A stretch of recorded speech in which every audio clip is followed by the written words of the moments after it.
The story begins in this room. A mother was giving birth to a newborn baby, and it was a baby girl. The princess had been born. The maids were shocked and said that it was unexpected and asked how that could have happened.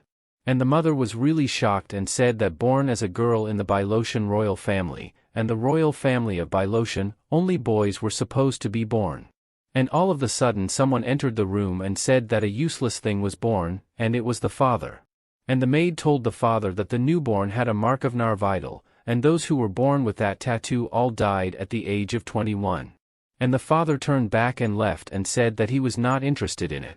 The mother was crying and said sorry to her child for giving birth to her and bringing it into their world. The child was reaching her hand to her mother, and the maid was guessing that the child wanted to go to the empress. The empress was crying and hugged her child and said sorry for it. And the baby was telling her in her mind that it was totally fine. And someday, when she learns how to speak, she will definitely tell her that. Although she may never be able to master swordsmanship, still, her mind was quite sharp. And moreover, she knew about the future. She knew about the top candidates in the world, promising wizards of the future, magical engineers, and she even knew the names of businessmen. That world was from the novel she read before she woke up, after the Villainous dies. Bylocian was the name of the royal family who appeared in that novel. A lineage with a peculiar tradition that reveres pure strength, valuing only strength as a person's worth, a ruthless bloodline that only considers children as heirs, and a family that has only given birth to boys for 500 years. Therefore, the swordsmanship of the Bylocian royal family was designed to suit the magical circuits of men, and women cannot learn Bylocian swordsmanship. Being born as a girl in Bylocian, where strength was everything, was akin to a curse. And the princess born in such a place was none other than her. Every time her mother was beside her, she always said sorry to her.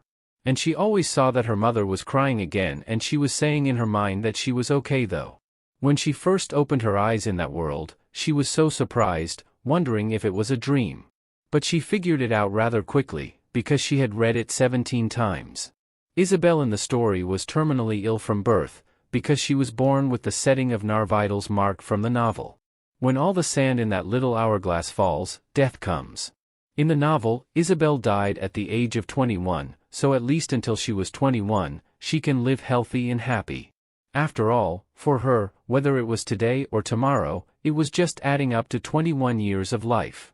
She was hugging her mommy, and her mommy asked her if she was comforting her mommy and did she understand what her mommy's saying. And she was answering her mommy in a baby talk way. In Korea, she was an orphan. She started fighting cancer at the age of 4, she was often portrayed in the media as a child of misfortune, and thanks to numerous donations, she managed to survive in the hospital. Fortunately, despite her misfortune, she had a good study mind and many people congratulated and praised her. But in reality, she wasn't that happy and she was going to die soon anyway, so whatever. The empress was asking the maid if her child truly understands her, and the maid answered that she thinks so, and in her opinion, the princess seems to be a genius. Isabel was laughing and the maid thinks that she likes compliments. And her mother was smiling at her and said that even though she was not a genius, it was really okay and to just grow up healthy. And the empress hugged her and said that life was for her, and was a gift. Since ancient times, there has been a tradition in the Bylocian royal family, it was called the selection ceremony, which if they were to liken it to a Korean event, was similar to a stone-catching game. But it was on a different level from an ordinary stone-catching game, and as she expected, the lineage of Bylocian growth rate was incredibly fast. The maid told her that she just has to choose the sword she wants the most, and once people find out that their princess was a genius during the selection ceremony, she can't wait to see how amazed they will be. And the maid opened the door of the hall, and Isabel was really amazed and said in her mind that it was really dazzling, and it was the Bylocian royal family's hall of swords. She was looking at those men in the front together with her father and her mother, and asking if her place of possession was taken in heaven and if it was really okay to see those faces for free. She saw her dad before, but it was her first time seeing her brothers in person, and to think that those characters from the novel exist in real life. And she will be seeing those faces for 21 years, she thinks she can do it without getting bored. The black one in the middle, the great sword symbolizing Bylocian. And it was the sea wave, and the 10 other miscellaneous swords. For generations, the princes of Bilotian had chosen the sea wave in the selection ceremony. It was supposed to prove their lineage or something. She was saying in her mind that everything was fine and everything was good, but the problem was that today she came there to everyone in the first crisis of death. In the Sword Council, a powerful institution that greatly aided the founding of Bilotian, there were hardliners who didn't tolerate the princess, who couldn't learn swordsmanship welding the sea wave. So the moment she touched the sea wave, an assassin would come out and he was asking to herself if she was right. In the novel, it says she luckily survived. But she was not the Isabel from the novel, and being lucky to survive means if luck runs out, she will die, and she will never allow her death. And she was saying in her mind that it was right and asking how she died, feeling unfair after seeing those faces. And he was thinking about the macarons, tarts, cakes, and tteokbokki. And she will eat lots of food she couldn't enjoy to her heart's content in her past life, because she was sick. And she cheered up herself and said to just wait and see, and she will try to enjoy 21 years to the fullest. So she needs to proceed differently from the novel, and the more variables the sword were, the more the situation will change. And all of the sudden told her to choose her sword, and she was thinking if she chose the sea wave, an assassin would appear, and if she chose another sword, she wouldn't have the qualifications to be a princess. And she was guessing that there was only one way, and to activate isekai cliché, choosing the emperor's sword. There isn't an isekai. In an isekai, you should definitely choose the cold and arrogant father, and it was not a bad rationale either. After all, he was the empire's best sword. And so she was starting to crawl now and saying that thinking about the assassin made her so scared that her body froze. After she spent a few days there, she learned something. Even though she had all the memories of her past life, her body was that of a child, so her thoughts were inevitably influenced by her physical state. And she was moving forward, and saying that she had to forget her fears, and to forget something scary. And she was singing and said in her mind that the song she was singing was the best and singing makes her not scared. And her father was asking what that estranged child was doing, and the servant answered that there was a high possibility that the princess was instinctively memorizing magic chants. And the emperor was asking the servant if he was claiming that a 1-year-old memorized a magic chant, and the servant answered that it was a rare but definitely discovered phenomenon. And in the Mirotel Magic Federation, such phenomena was called innate chanting. And the emperor said that it was nonsense, and the servant was asking if the mother chanted innate spells at that age, and the emperor said that it was a very interesting phenomenon. And the servant said that the child was born had the Bilotian blood, and asked how can their princess of the Sword Empire memorize magic chants. Isabel was already in the stairs and she was amazed and said that the stairs designed for adults were that high. And she was still thankful no assassin appeared because she didn't choose the sea wave. And she was climbing to the stairs and saying in her mind to keep going up and fighting. She took a deep breath and said that it was fascinating, that she was moving like that, but her lungs and heart didn't hurt. And she was okay even if she didn't breathe carefully, even when she was out breathing it was still so enjoyable for her. In the past, when she breathed deeply, her chest used to feel tingly and hurt. And she was on her one last climb and she finally did it and she was asking if the Jumramwan was watching her. And at last, the moment she had been waiting, she called her mama and papa and she was saying in her mind that it was nice that her pronunciation was relatively good too. She hugged her father's leg and she felt it warm and smelled good. And all of a sudden her older brother said that his little sister was cute and said hello to Isabel, and Isabel was smiling at her older brother. And the third son came forward and asked his brother if he was not cuter, and the second son answered that he can't compete based on cuteness, but he was cuter, and the older brother said that Isabel was cuter than them. Isabel was laughing and she was asking what it was, and she didn't even want to laugh, but laughter came out, and guessing that maybe her brothers were dazzling. And she turned to look to the guys at Jumramwan can't even say a word, and they missed the timing for the assassin they prepared. And she said in her mind that after the selection ceremony, no Jumramwan won't be able to say anything. Because they will finish what they started, and she was not Sea Wave, but the Imperial Sword and she chose her father. And whatever happens, choosing her father was the essence of a romance novel and that's what she decided. And she said a word and touched her father, and she diligently practiced that pronunciation too, and she must make it clear that she chose her father's sword of her own will. And the Lord Beatun told the emperor that it seems that the princess had chosen a sword, and asked Isabel if he was right, and Isabel nodded at him. And Lord Beaton was really amazed and said that Isabel already can communicate, and Isabel was smiling at him. Isabel was being asked with Lord Beaton why she chose the Majesty, and Isabel answered, "Mama, Papa Stwang." Lord Beaton was laughing and asked His Majesty if he heard it clearly, and said that he was chosen because he was the Empire's greatest sword.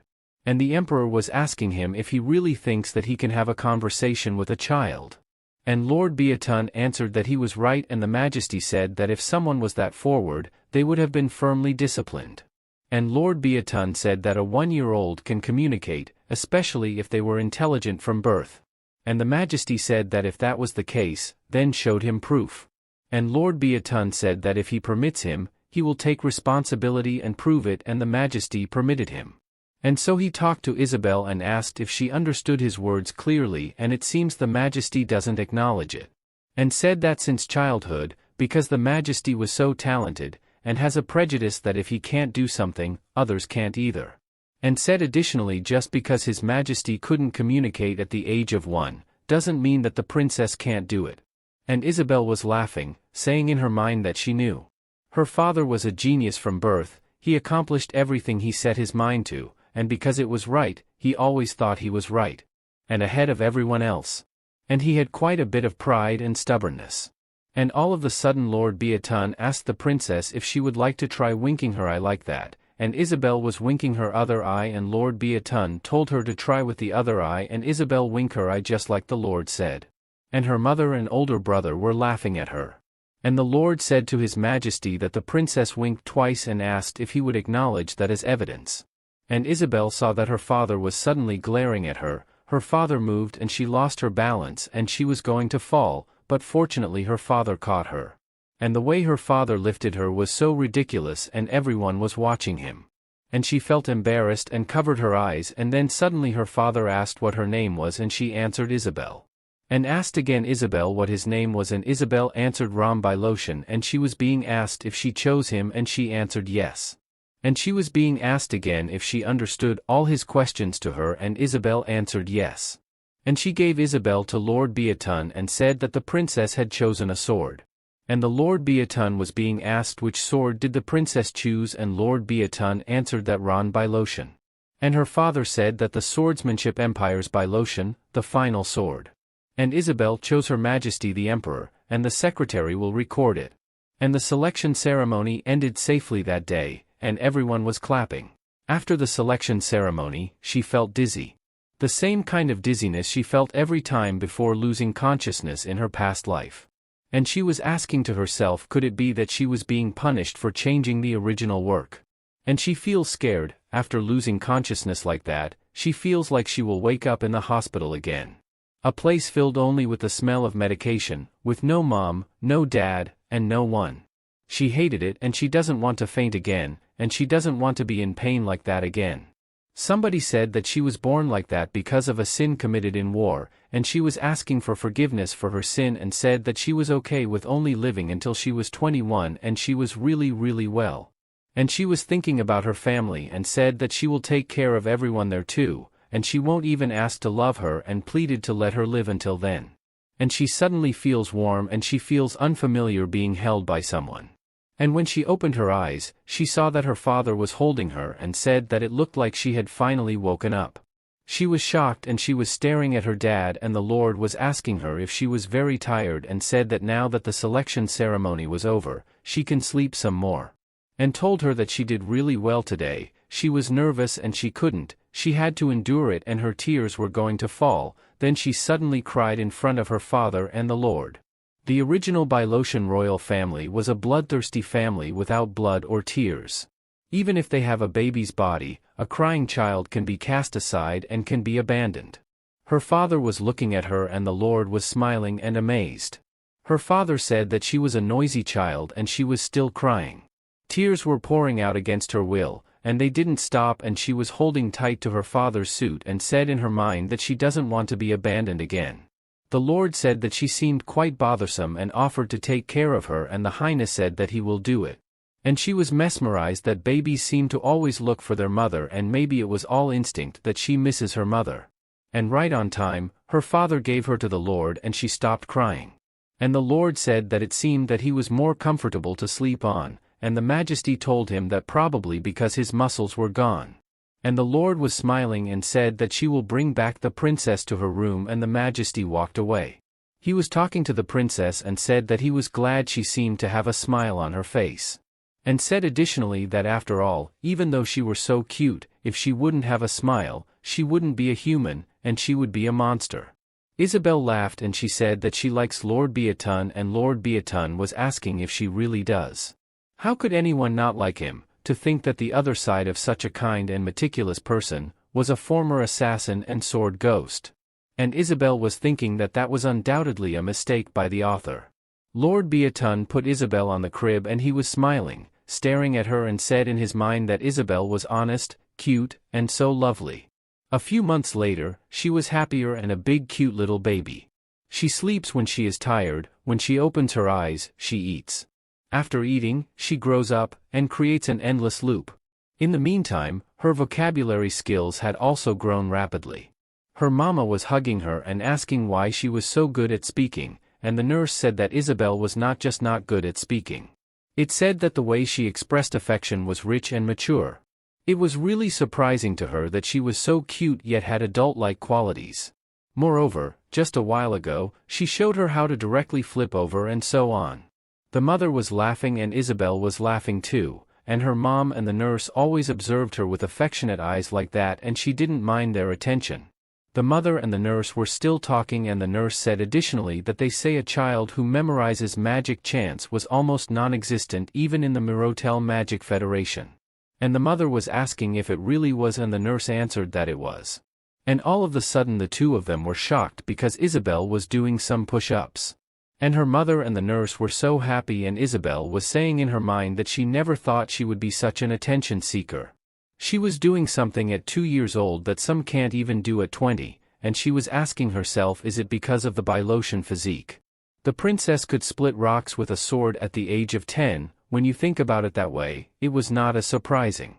Isabel was still making some attention for her mother and the nurse, and all of a sudden there was someone getting inside the room and asked them what's making them so happy.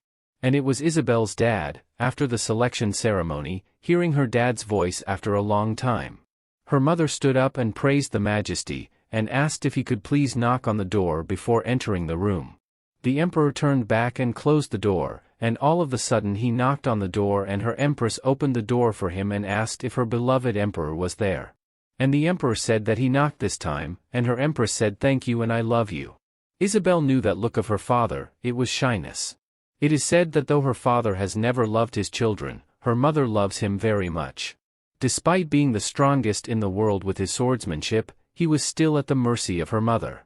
While the nurse put Isabel in her crib, the empress and the emperor were still talking outside the room. The empress was asking the emperor why he sounded so harsh, and the emperor answered that it was not like that. And the empress told her emperor if he said so. Otherwise, it was very sad and painful for his empress. That's why Isabel usually tries not to make mistakes, not to mention in the novel, her father probably spent the next day consoling her mother. Well, she couldn't do much. Mom suffered so much to give birth to her, but in the imperial family, being a girl was almost like a curse, and even having the Narvidal mark. Still, come to think of it, she was asking those were still hurtful words. And she smiled, closing her eyes, and said that she will think positively. In any case, she was not entirely normal either. And thinking that just now her father came looking for her mom because he missed her mother. He heard her happy voice from the room and got jealous, so he came in. Her dada was the strongest character in the world, rivaling the male protagonist. Her dad's only weakness was her mom. The decisive reason for his defeat by the male protagonist was because of her mom. After her mom died, her dad stopped eating and drinking and saying that a world without the empress was truly empty. He, who had dedicated his life to the revival and prosperity of the empire, lamented and wept in such a way. Gradually, he weakened and eventually, he was defeated by the male protagonist. The empire then fell into ruin. Isabel was jumping up and down on her crib, and saying that on the outside, her father may seem rough and fierce, but in reality, he was a sweet guy who only cares about her mom. And wanted to see her dad's face one more time. While she was playing in her crib, her diaper feels heavier today for some reason, and all of a sudden her father was looking at her. Isabel was calling her mama and papa, and her father was asking what she was doing. And the Empress answered that Isabel was calling for him, and the Emperor was staring straight at Isabel, and Isabel said in her mind that she felt like she was being sucked into her father's eyes. And come to think of it, she and her father had the same eye color, and she suddenly said "I love you" to her father, and the Emperor was asking what was just Isabel said. Isabel was really shocked and asked herself why did she say it, and if that was also the influence of that body, and she remembered that she had been put in a body that can't resist instinct. Her father came closer to her and told her to say it again. Isabel was so nervous and said that she was surprised because her father suddenly approached her. She was smiling at her father, and her father was asking her what she just said and wanted her to try again and speak. And she was asking herself if she did something wrong. She was in a long silence and she felt both scared and embarrassed. Isabel was laughing in front of her father and thinking that even though they were father and daughter, it was not like they had any intimate interactions with each other. And she suddenly talked and asked her mother and father if they were angry with her. And looking at her father, that was obviously upset, and she said sorry in her mind. Her mother answered that she was not mad at her, and it was just that her father was more shy than he looks. And told the Emperor that he can be honest in front of her daughter, and he doesn't have to look so scary in front of his family. And the Emperor just stared at the Empress, and the Empress asked Isabel what she says to her every day, and Isabel answered, "Are you shy, and do you want a hug?" And her mother told her why don't she try it with her dad, and Isabel was really shocked, asking herself if her mother was sure that she should do it right now. And so Isabel tried it out and asked her father if he could hug her, and her father asked her if she really wanted her father to hug her, and she answered yes, and her father asked why, and she was asking herself too why. She remembered to herself that it was him, her father. Isabel was thinking that it was embarrassing, and her father was looking at her and thinking that she was bothering him a lot, and asking himself, does she think it suits the Princess of Bilotion to act so spoiled? Isabel expected that reaction and she was about to fall on her back again. And abruptly her father held her up and she was being asked if she still can't balance her body right. And her father gave her a hug, and it isn't holding her like at the selection ceremony, and her father really hugging her. And she felt a little bit uncomfortable though, and her mother was expressing something, and it came closer to the Emperor and told it that he needed to support Isabel's head with his other arm so that her body doesn't lean and make her uncomfortable. And said additionally that he can think of it as enveloping Isabel in his arms, rather than just lifting her up. And the Emperor said that Isabel was too light, and the Empress said that for His Majesty, she supposed he was right.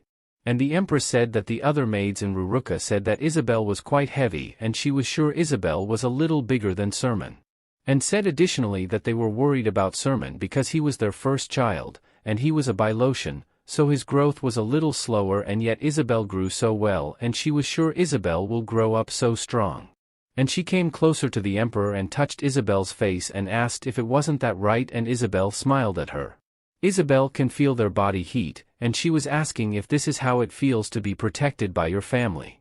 In her past life, she didn't even get to know her dad, let alone see her face.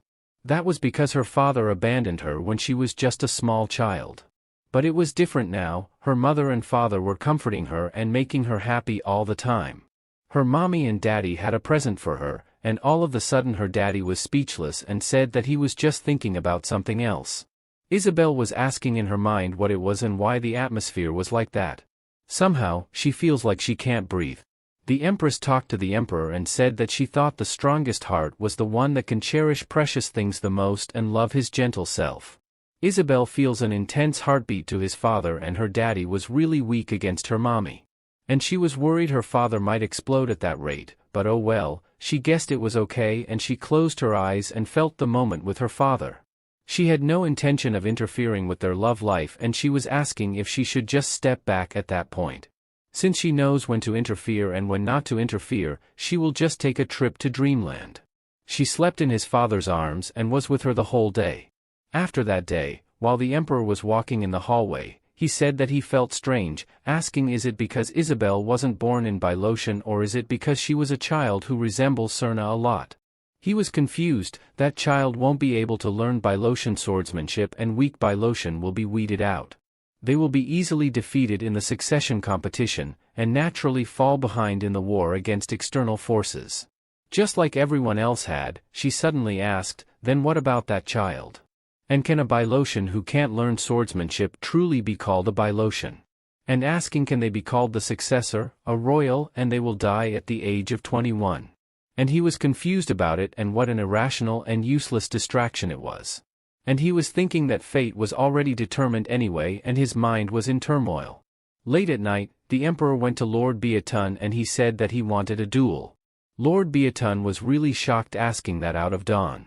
The emperor told him that 20 years ago, this was what he did every day, and Lord Beatun said that assassination was his previous job, not him. And the emperor swung his sword and Lord Beatun was dodging at it and said that His Majesty represents fairness and justice. The emperor said that he had such a long tongue, and Lord Beatun was asking how can he suddenly attack someone like that, and the emperor said that it seems he was lying about her previous job. Time passed quickly, and here she was at the age of 3. So of the remaining 21 years, 2 years have passed in vain. Her previous life may have been short, but it was rich in experience and she must use the remaining time wisely. The maid told her that her mother has arrived and they will go now. And she was looking outside the window and answered yes to her nanny. Her growth was somewhat rapid because she was a Bilotian. She was not sure, but in the Korean model she could be about 5 years old. Her pronunciation was still not perfect, but she was at a level where there was hardly any difficulty in speaking with adults. Her nanny told her to walk slowly, but she was running and she fell to the floor. She can walk and run. Sometimes she stumbles, but because of her strong body, she rarely gets injured. While they were drinking some coffee, her mother told her that Lord Beatun will be coming starting on that day, and he will be his first teacher, and advise her not to lose her morals. She suddenly asked if it was really Lord Beatun and not Moliab, and her mother answered that Moliab no longer works for them, and she was asking why. And her mother said that Moliab was a veteran teacher from a historical educational family in Bilotian, teaching Bilotian princes for generations. According to the original work, her teacher should have also been Sir Moliab. And she was asking her mother why she chose Lord Beatun, and her mother just answered okay and asked her if she wanted to ask Lord Beatun herself about that, and Isabel answered sure she would. Every time she spent with Lord Beatun it was always enjoyable and she really liked him. Moreover, he was a swordsman from the magician family, he can also use magic. Among all types of magic, she liked flying magic more than others. And all of a sudden Lord Beatun arrived and made a greeting to the empress and the princess, and said that he, Lord Beatun, will be in charge of the princess's education starting from today. Isabel jumped down to her chair and said good morning to Lord Beatun, and Lord Beatun said good morning to her too and smiled to each other. And the empress was laughing at them, and she pleaded Lord Beatun to take good care of the princess, and Lord Beatun answered yes to His Majesty. The empress leave the room and Isabel was asking why was Lord Beatun the teacher. And Lord Beatun was asking if she didn't like it, and Isabel said that no, but first and foremost, Sir Moliab was her teacher. Lord Beatun acted like he was sad and said that the princess only liked Sir Moliab and he was going to cry. Isabel said no, and Lord Beatun asked why. When he cried, she felt uncomfortable. Is that true? Isabel answered that if he really cried, it would bother her. Lord Beatun was amazed with her through his skillful acting. Isabel gets annoyed and told him that it was a bad habit, and Lord Beatun asked what. Isabel told him that he deliberately used difficult words and it was bad, and if he did it again, he would turn into a bad beetle. Lord Beatun answered that he was such a fool and he won't do it again. That was somewhat cryptic as if it were a test, but Lord Beatun deliberately used words like amazing, skilled, and aware. And it seems he was wondering whether she understood these words or not. And so she told Lord Beatun that they will talk about what they share and things like that, and Lord Beatun said that he hopes they agree well. And abruptly said that because she won't live long, and her death was near anyway. And Lord Beatun was really shocked and asked that there was no way she could understand what death was.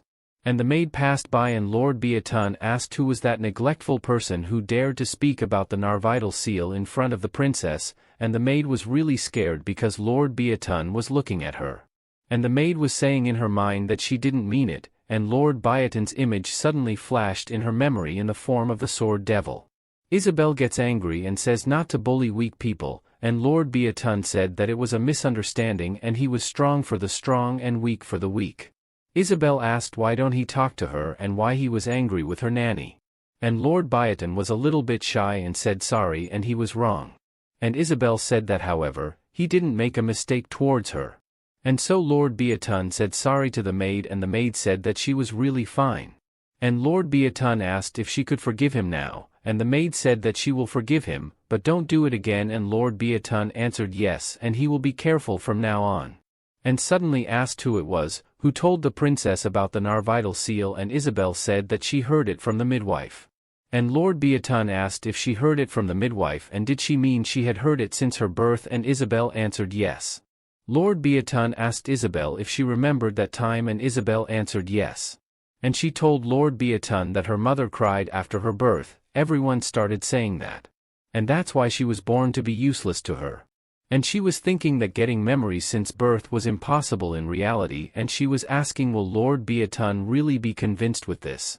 And Lord Beatun said if really was and she must be sad, and Isabel answered no and she was fine now, and thinking that actually, she was very happy after being incarnated, and she thought the reason was that her father's words were too trivial.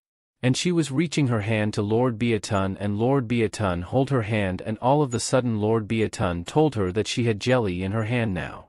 In this part of the palace, while the emperor was doing something with his sword, Lord Beatun asked if a 3-year-old child understood death, and the emperor asked if that was possible. And Lord Beatun answered he thought so and it was possible if he saw it. And the emperor said, and yet Isabel seemed indifferent. Lord Beatun said that Isabel was calm, and not only that. The princess remembers everything she heard since her birth. And the emperor said that at that time, when he went to see the princess, Lord Beatun asked if he could say something useless about her birth. And he was really shocked and asked why he did that. Emperor asked what did Isabel say, and Lord Beatun answered that she was fine. The emperor was staggered, and Isabel says that despite understanding everything, and Lord Beatun answered yes. And the way she said those words was incredibly calm. He felt his heart was breaking when he heard them. And the emperor said that Isabel can't learn their family swordsmanship technique, and Lord Beatun said that yet that doesn't mean she was useless, and asked why on earth did he say that. The emperor turned back a look and said that it seems he had come to interrogate him, and Lord Beatun answered that he was not interrogating him, and he was just there to inform him. The emperor was holding his sword and told Lord Beatun to take his sword, 'cause it's been a while since they last sparred. And Lord Beatun was really shocked and said that they did it late at night a few days ago, and the emperor swung his sword to him and he actively dodged it. And the emperor asked him why was the swordsman stepping back, and Lord Beatun said that he was not a swordsman, and he was a teacher now. The emperor told him to stop dodging, and Lord Beatun said that if he stopped he would be stabbed.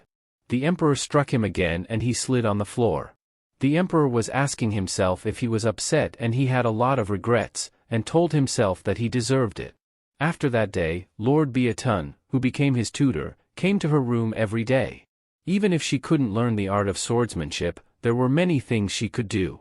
She did her best in everything. While Lord Beatun teaching her, she suddenly said that she had something to show him. Isabel showed a picture, and Lord Beatun was amazed and said that it was an excellent painting and asked who gave it to her. Isabel acted something and told Lord Beatun guess who, and Lord Beatun was thinking and he was sure the princess didn't draw it. And all of a sudden she said that actually she drew it. Lord Beatun was really shocked and asked was the princess really the one who painted that amazing painting. Isabel was so happy and asked if it was true, and she was good at drawing.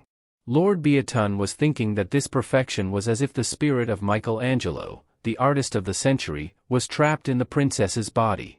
Isabel was asking if there was a spirit trapped in her body, and Lord Beatun said that it was a joke.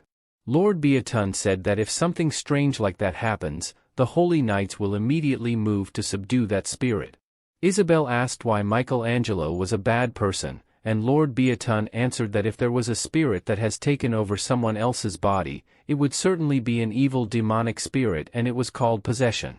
Isabel was really shocked and asked if it was really a possession, and Lord Beatun answered yes, and that's why there were holy knights. Isabel said that it was scary, and Lord Beatun told her not to worry, they have holy knights. If an evil demon takes over someone's body, they will get rid of it immediately. And said additionally that some of his friends were holy knights. He will introduce her to them later, and Isabel said no because that type of person was silly.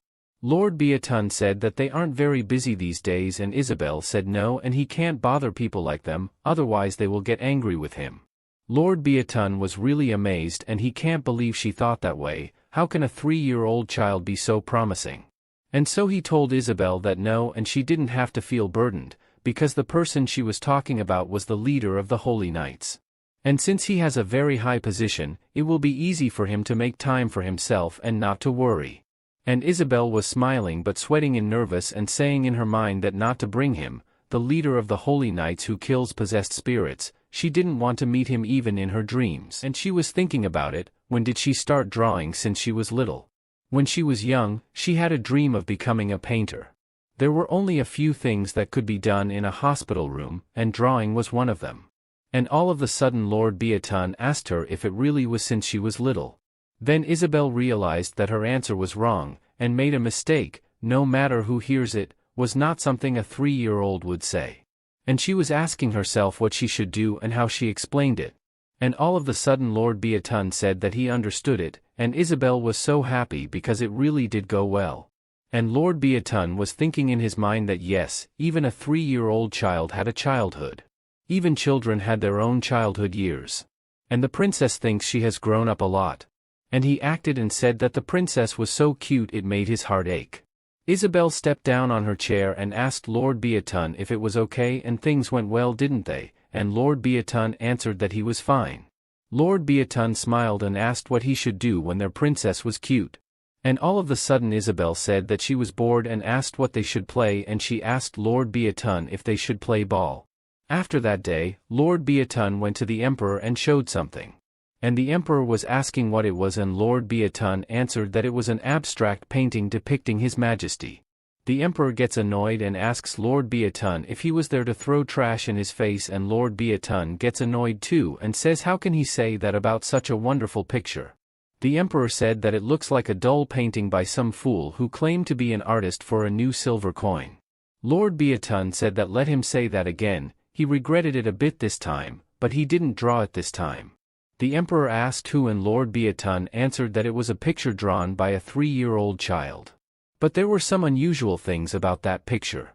And said additionally that it was clearer and the lips were soft. The nose also seems a bit sharper than it was in reality. In addition, the texture of the skin was very beautiful. It seemed to have an aura of handsomeness. And the emperor asked didn't he say it was an abstract painting? And he told the emperor to look closely. Above all, his eyes were very clear. And said that the Majesty he knows always seems like an evil person with a harsh aura, even a grim look in his eyes. And an arrow dart was thrown on his way and it passed perfectly side of him, and he was so scared and said that he bought those clothes with the money he saved from his salary and that it was expensive. The emperor said that he asked it after tearing it up and will make sure to compensate for that, and if he was done talking, move out of the way because he can no longer bear noise. But Lord Beaton couldn't keep his mouth shut, and he told the emperor that the 3-year-old child was the princess. And the emperor was really shocked and asked what, and Lord Beaton answered that what amazed him more than anything was the princess's observation skills, and he could recognize amazing things instantly. And said additionally that even though she hasn't met her often and only spent a short period of time together, she draws with amazing detail. And those deep observations must come from genuine affection, and asked the emperor if he still has not seen Isabel's warmth and love for him. But the emperor was silent, and Lord Beaton said that he knew something like that would make him very happy, and the emperor asked what he meant. And Lord Beaton asked the emperor, don't he know that the princess loves him very much? Last time she told you that she loves you, didn't she? And the emperor asked Lord Beaton if he was feeling jealous now, and Lord Beaton answered who would be jealous of something like that? He was a human or a dung beetle, and that was extremely unfair. He even threatened the head chef to dock his pay if he didn't make the jelly that the princess loves, yet he hasn't heard her say that even once that she loves him. She even leaves quickly as soon as the class ends. The emperor said that the words and actions of the princess's teacher seemed very rude, and Lord Beaton tried to lower his voice, and that was not the important part. The emperor told Lord Beaton to maintain his dignity within the imperial palace. And he was being asked what he really wanted to say. Lord Beatun was a little bit scared of the emperor and asked didn't he tell him to leave earlier and he was just dying in jealousy. The emperor was exasperated and told Lord Beatun not to hesitate and speak quickly, because he knew he didn't come there to talk about that. And Lord Beatun said that since His Majesty was speaking so seriously, he couldn't help it and he didn't know if he would believe it, but it seems the princess had an excellent talent for magical engineering. The emperor was shocked and asked about magical engineering Lord Beatun was saying and Lord Beatun said yes. And he had one request for the princess. And said that in order for the princess to receive a more professional magical education, he hopes he can provide her with a teacher. And the emperor asked if it was a teacher, he was asking him to bring a mage and Lord Beatun answered yes and it was correct. The emperor was shocked and told Lord Beatun that perhaps he doesn't know it, but mages were not allowed in the palace and asked him if he had any proof of what he said. Lord Beatun answered that although he was still skeptical, he had reasons to be confident and the emperor wanted him to tell him. Lord Beatun said that as he knew Isabel's talents in magical engineering were generally divided into 3 categories. Magical engineering is a study that uses magic to solve problems through engineering. First, the ability to understand magic and the affinity with mana that one was born with. This had already been proven through the birth baptism and mana resonance. Second, the ability to create magical engineering blueprints, including magic circles. Third, basic dexterity and keen observations were essential and that had been proven in that drawing. And finally, mathematical talent, and the emperor was asking him for example. Lord Beatun answered that understanding the concept of numbers at just 3 years old, and the talent for performing mental calculations.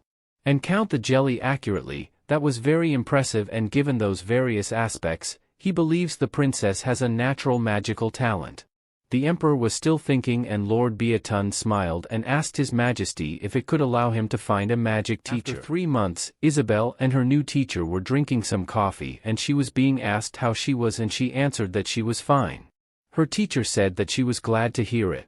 She was Karen, she was a first-class mage belonging to the Mirotel Magic Federation. In the original work, she was a terrifying mage with great ambitions. A cunning and intelligent woman who would do anything to achieve her goals.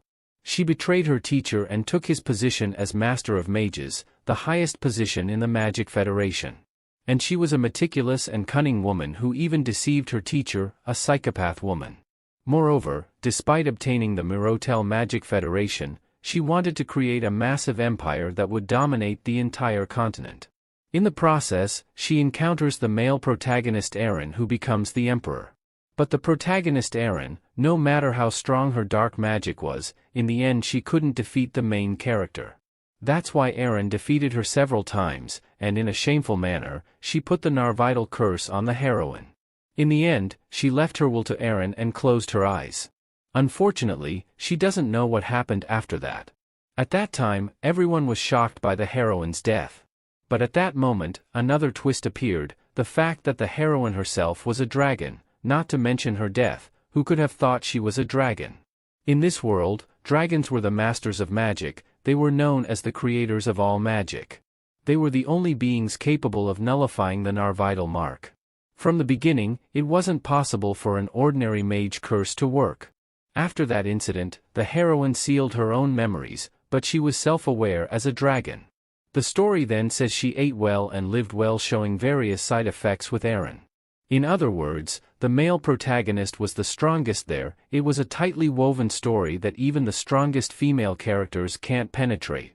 And it will take another 18 years for that story to properly start. However, the maximum duration of her life was when the Villainous dies, which was only 3 years, and she was asking why has the Villainous already appeared. The introduction hasn't even started yet. Her teacher told her that her skin doesn't look good and wondered if she was okay in any way. Isabel answered that she was fine, and thought that she had a child's body so she couldn't calm down as she wanted, and it was a big deal for her and she asked herself what should she do now. At the age of 3, she was facing the biggest ordeal of her life. This was mentioned directly in the novel. Karen was skilled at perceiving the other person's psyche and exploiting their weaknesses. To clarify, Karen noticed that the heroine was slightly different from ordinary humans. Using that as a pretext, she began to constrain the heroine, and the heroine also faces many problems, But what's happening to her now was way too early. And just imagining it makes her stomach hurt, and if Karen discovers her secret, something truly irreversible will happen. She had already done too many suspicious things. A logical and rational demeanor might indeed have raised suspicion. Now she can't just turn her head like an adult, the child state clearly shows his emotions on his face. And she was thinking that there was only one way. Teacher Karen was going to touch her, then she suddenly said that she wanted Lord Beaton, and Lord Beaton teaches her various subjects and she really wanted Lord Beaton. And Teacher Karen asked her, does that mean she doesn't recognize her as a teacher, and Isabel answered yes, and she wanted Lord Beaton to teach her because she likes him more. And then she suddenly screamed so loud and wanted Lord Beaton to bring her, and she laid on the floor. And she was thinking that the cry of a 3-year-old child, let her show the childish instincts she had been struggling to suppress, and give her the rhythm, and listen to the drum beats. She was still screaming and the maid heard it outside the door, and she tried to open her eyes and guessed that her teacher Karen must be disturbed a bit.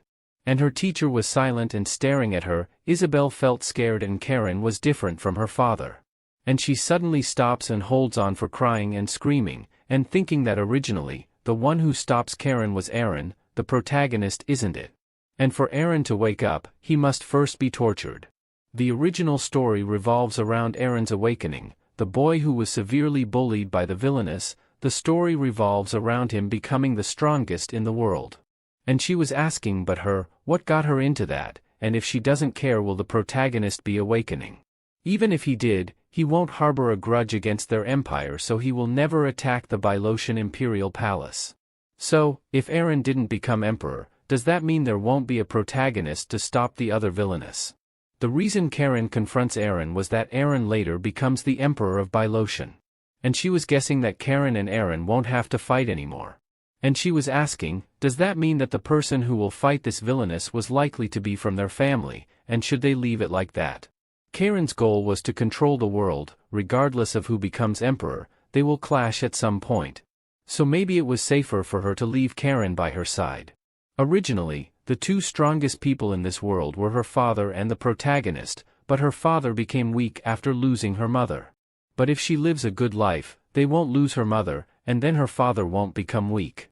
Her father was the only person other than the protagonist who can defeat the final Villainous, but her father, the wise one, won't sit idly by and watch Karen lose her way. Isabel was asking herself what she should do. Should she just pretend that there was nothing?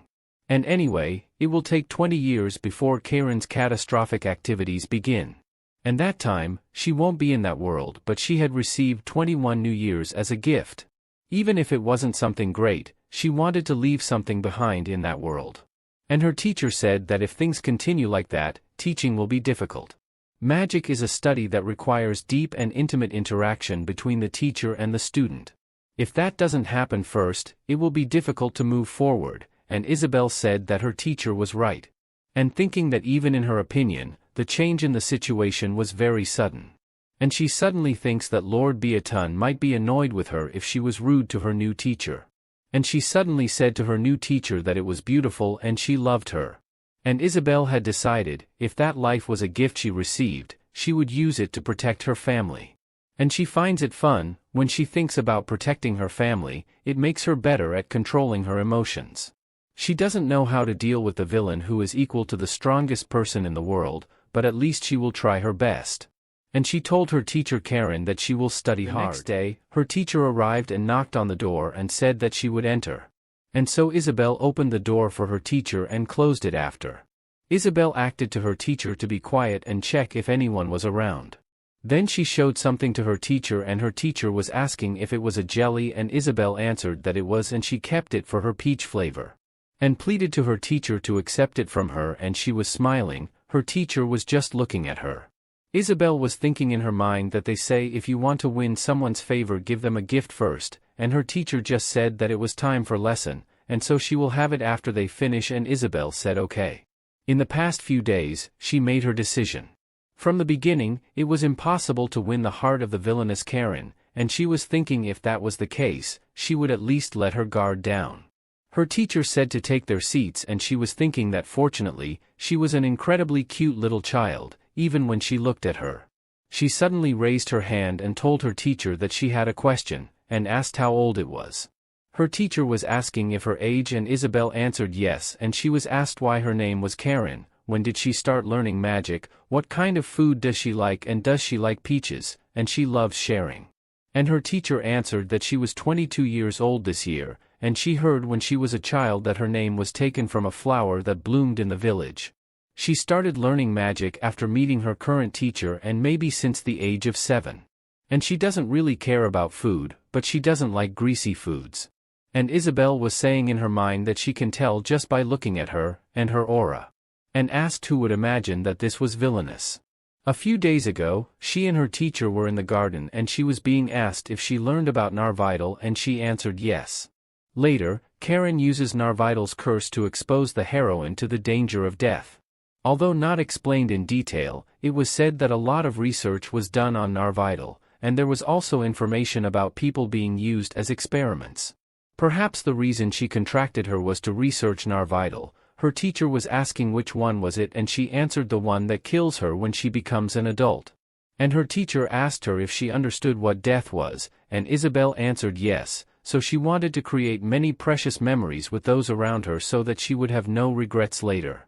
Her teacher asked if she felt fear or sadness when she thought about it and she answered yes, and she said in her mind but for Isabel, she considered her life to be a gift, and she thanked God she was happy and meeting teacher Karen was also a gift. So Isabel isn't sad. And she was smiling at her teacher and thinking that if they had met after 20 years, it would have been more terrifying, and she was glad they met now. She suddenly held on for a second and asked, but will people be sad when she leaves? She hates sad things, she don't want anyone to be sad because of her and asks her teacher don't she agrees with her, but her teacher was silent. Teacher Karen was silent for a while and she was thinking that maybe her teacher was annoyed with her. And she was shocked when she saw her teacher who was crying and she was asking why she cried. And her teacher turned to look and said that it was nothing and don't worry about it. Then Isabel felt strange, and according to the novel, that shouldn't happen and he was guessing that her teacher Karen was acting. In the novel, Karen was also skilled in disguise and acting and those tears were evidence of that. If she hadn't read the novel, she would be in big trouble right now. She tried to comfort her teacher, but teacher Karen said not to be calm when it comes to death. That was self-deception and harmful to herself, and she was being told that she was a good girl and wanted to let her carry those heavy and frightening burdens with her. Isabel was asking to her teacher if she really was, and her teacher nodded at her and she suddenly hugged teacher Karen. And she said that her teacher was the best. And told her teacher if she really was. Isabel was very happy, and teacher Karen answered yes and she was with her. And Isabel was laughing, she was saying in her mind to wake up, that woman was ultimately a psychopath. However, she was also possessed. She felt embarrassed and hugged her quickly. But fortunately she managed to hide her facial expressions. After the death of a terminally ill woman, Karen ends up taking revenge on Wilhelm and rising to the highest position in the Mirotel Federation, Master of Mages. But not everything went smoothly for her. There were still many of Wilhelm's followers among the mages. And because of the title of traitor who killed her teacher, Karen's dominance was weakened.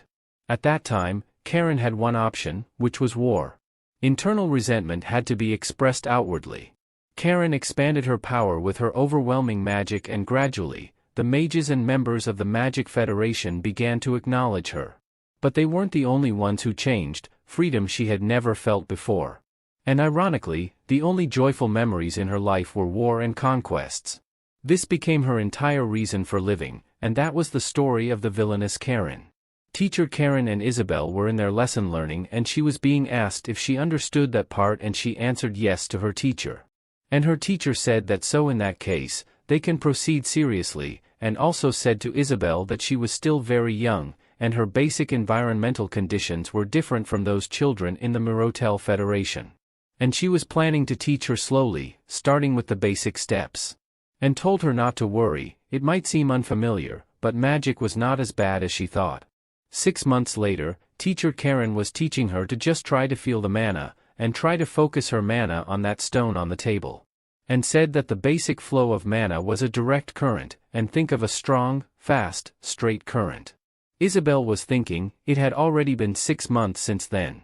At first, she wondered why she was learning magic. It doesn't seem like there was ever a princess who learned magic in the Empire before. And guessing that well, there was nothing bad in learning it anyway. She tried to feel her mana, and teacher Karen was amazed and asked if it was a mana barrier, and she was right, it certainly is. That barrier was very thick, and Isabel had learned the basics of magic, but to do something like that after just half a year, and what's more surprising is its color. It shines with 5 colors of lights. She only heard about the possibility of that happening theoretically, but that was the first time she had seen it in reality, and she wanted to make sure of it. And she told Isabel to try to imagine lifting the stone, and Isabel perfectly did it. And teacher Karen found it incredible. No matter how fast it was, you can't achieve a level that would take a year to reach all at once. And she told Isabel to try moving the stone this time, and Isabel answered all right. She tried it, the stone moved a little, but it suddenly stopped and she failed. She was asking her teacher if she lost focus while talking. But still Isabel finds it so fun. And so she asked her teacher if she should do it again, or how about something different this time.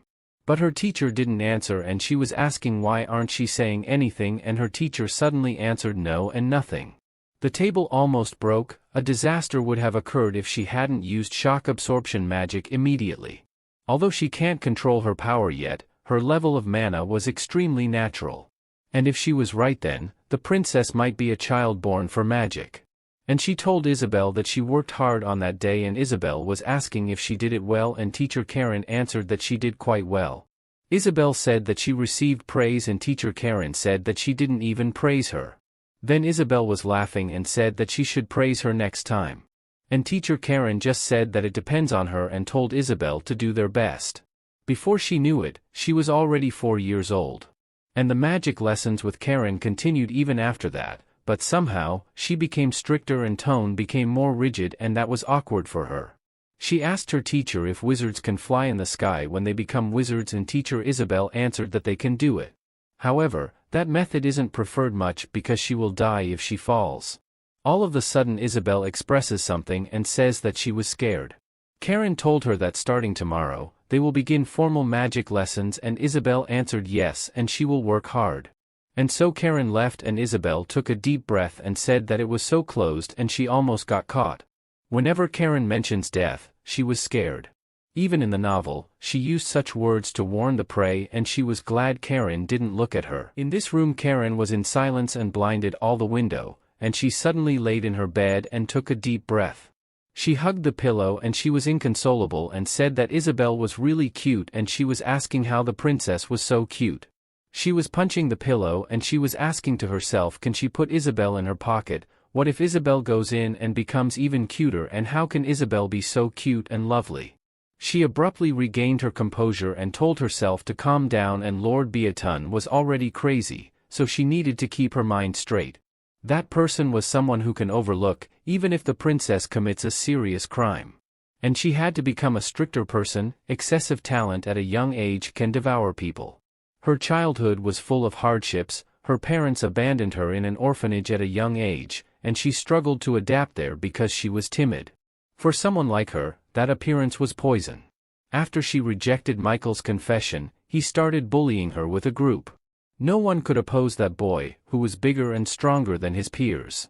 Even the teachers at the orphanage were never on her side. Teachers didn't like noise in the orphanage. Because of that, she had to silently endure all the ostracism and bullying, and at some point she became indifferent to those things. But one day, a magician who happened to recognize her magical talent came looking for her. That day, for the first time in her life, she felt hope. And only then, she came to realize that she wasn't okay.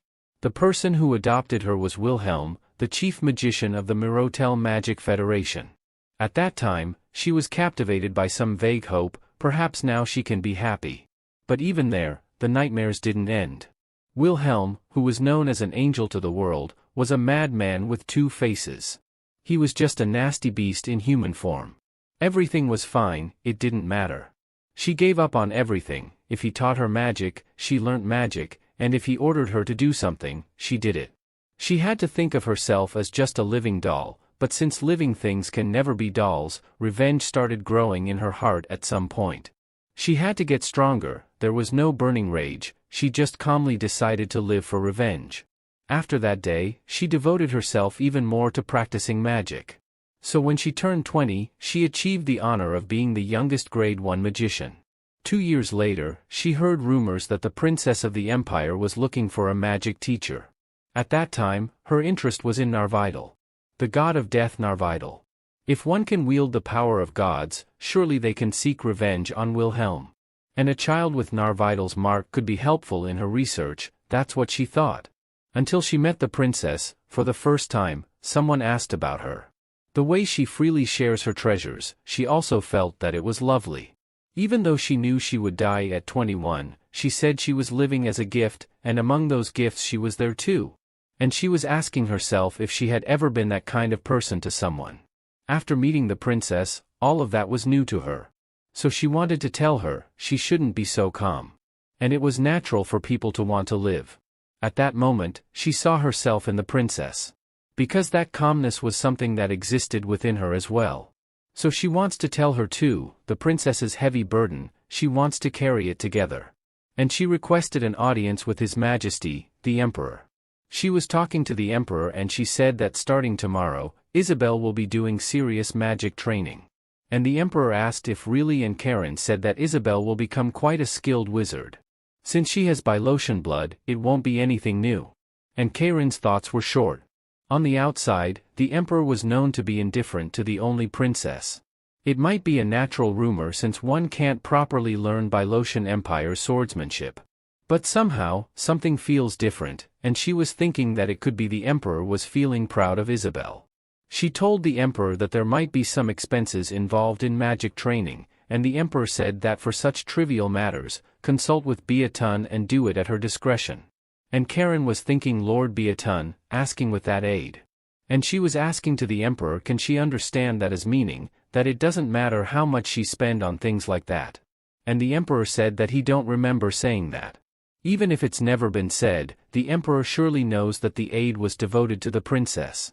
And she was asking herself what was up with that, and it was kinda strange. And she was thinking that it means that the Emperor was like her. It was definitely true, this was a subtle thing that only people of the same class can perceive. But that's why she understands it even better. The Emperor was similar to her, but it was something he hadn't realized yet, and she was guessing that the Emperor was still in the beginning of becoming a fan. She asked the Emperor, aren't he going to ask, and the Emperor asked about what? And Karen answered about specifying how much magical talent the princess has. In magic, talent was more important than anything else. Those without talent can't rise above a certain level no matter how hard they try. The Emperor asked if it was that really important, and Karen answered that usually, it was considered important, it was often the first thing people were curious about. The Emperor asked her if it really was, and she seemed like she had forgotten where she was. And so Karen apologized to the Emperor and she momentarily forgot that. This was the empire of swordsmanship, where a little achievement in swordsmanship was considered more important and outstanding than magic. Karen stood up on the sofa and said thank you for taking the time to see her today, then she will take her leave now. She was going to leave when the Emperor told her to wait for a moment, and so Karen held for a while and the Emperor asked if Isabel was happy. Karen got stunned and she answered yes, and while imagining flying in the sky, she smiled brightly. And the Emperor just answered okay, and Karen was a little bit speechless with it, and it was the first time a parent asked her that. Does she have a talent? Can she survive? Will she become an outstanding wizard? And everyone asks those questions. But no one asked if their child was happy, and she told the Emperor that the rumor about him hating the princess seems to be incorrect. And the Emperor asked her if that rumor was still going around, and Karen answered yes, and it was right. The Emperor was a little bit shocked, and Karen asked him if he wasn't going to correct the misunderstanding, and the Emperor also asked if it was ridiculous to make an effort to correct such a trivial misunderstanding. Karen answered that it was right and said in her mind that the Emperor has a strong personality that doesn't care about rumors at all.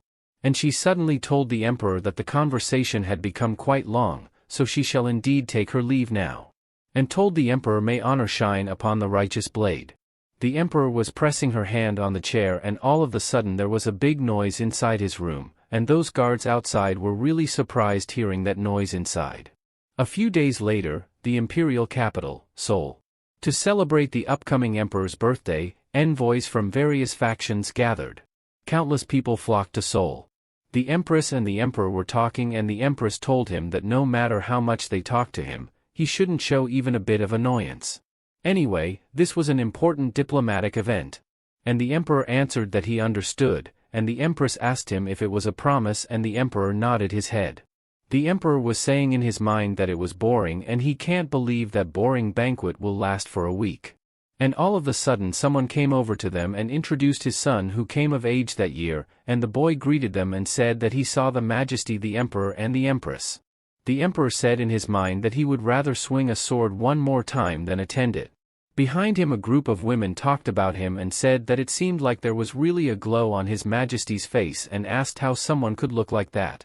The other one said that she wanted to keep his portrait as heirloom and the other one replied that good things should be shared together, right? And the Emperor's hearing was exceptional compared to ordinary people. And all of a sudden there was an announcement that they would like to inform their distinguished guests, before the upcoming gift presentation ceremony, there will be a congratulatory performance by the prodigy pianist, Lunta. And hope all guests will greet her with a warm applause. Outside the palace, Isabel was playing in the garden and her nanny was calling her. Her nanny asked what she was doing there and her clothes were all dirty, and Isabel happily answered her nanny and asked if the flower she was holding was pretty. And her nanny was so amazed and answered that it was such a beautiful flower. Isabel said that it was right and asked her nanny if she knew that she picked it from under that tree. And she told her nanny that she can make it shine even there and Isabel made the flower shine that was so bright. And her nanny was so amazed and the flower was shining like a jewel and Isabel told her nanny that she will give it to her as a gift. And her nanny said thank you to her and she will definitely keep it safe for her. After her possession, from the day she could walk on her own, she ran around everywhere every day. And she finds it so fun to run around so much, surprisingly for a child's body, and no matter how out of breath she got, her heart palpitations no longer hurt her. And that fact that it didn't hurt made her happy. And all of a sudden someone said that he never expected to find such a treasure there. And when Isabel turned her head back, she saw that her nanny wasn't there, and she was asking where her nanny was. And all of a sudden someone said hello to her, a person with a mask and was wearing a cape looking at her. Isabel strongly asked who the person was, and the person answered that he was thinking about whether to adopt her or not. And Isabel said that she had a father and the person was asking who it was. And Isabel answered that it was the Majesty, the Emperor. And the person was really shocked and laughed at her and said what an impudent child she was, and also said that if she was really a princess, that would actually be even sadder and she must be so unwelcome that there was no one there to protect her. And the person told her to follow. And Isabel asked the person if it was a kidnapper and if he was going to take her away. The person laughed and said that he will make her a great magician, so not to be afraid. Isabel just sighed at the person and said that she thought that he was a smart person, and the person asked if she knew him. And Isabel was telling in her mind that if the person thinks about it a little, he will definitely come up with an answer. The ability to stroll around the palace as one pleases indicates they were envoys who were invited. An outstanding magician who can make Luluka disappear with just a gesture. A skilled magician who targets children with exceptional magical talent, a bold man who doesn't mind if the child was a princess or not, and not many people meet all these criteria. Isabel pointed to the person and said that he was Wilhelm, and yes, it must be Karen's stepfather and a prominent magician of the Mirotel Magic Federation. And she guessed that the person was definitely Wilhelm. And the person said that he had heard the great name of Wilhelm too and said thank you for mistaking him for him. Isabel said that it doesn't really matter, but she knew he was not that smart. And the person was asking what she was talking about, and all of a sudden Lord Beaton appeared at the back of the person and said that there was the thing and stabbed that person. And he was asking why aren't there any security forces and was that head of him just for decoration. And all of a sudden a hand came out with the costume and Lord Beaton held it and it was Luluka the maid who got out of that costume. Isabel asked her nanny if it was okay, and Lord Beaton said that no wonder there was no resistance, that it wasn't his real body, but a magical projection. And so he pointed his sword to that person and said not to be sure that there won't be any evidence left. And he was really good at finding evidence and he didn't leave any evidence either. And he will definitely find him and befriend him and they will interact deeply and cut the head of that posture and the head fell on the ground. Luluka asked Isabel if she was hurt anywhere and where she startled, and Isabel answered that she was fine and she asked how about her. And Lord Biotin stepped forward and told Isabel that she was calm again and asked if she weren't scared that the person lately was a bad man. And he was telling in his mind that for a 5-year-old calmness and it was making him sad. Isabel asked why he should be scared, and told Lord Biotin that her teacher was there. And Lord Biotin asked didn't he arrive late, and Isabel answered that it was because he was trying to understand the bad man's goal, and he believed her. Lord Biotin. Lord Biotin was going to cry and hugged Isabel and asked how she thought so deeply. And Isabel was asking in her mind where Lord Biotin moved like that in the original story too.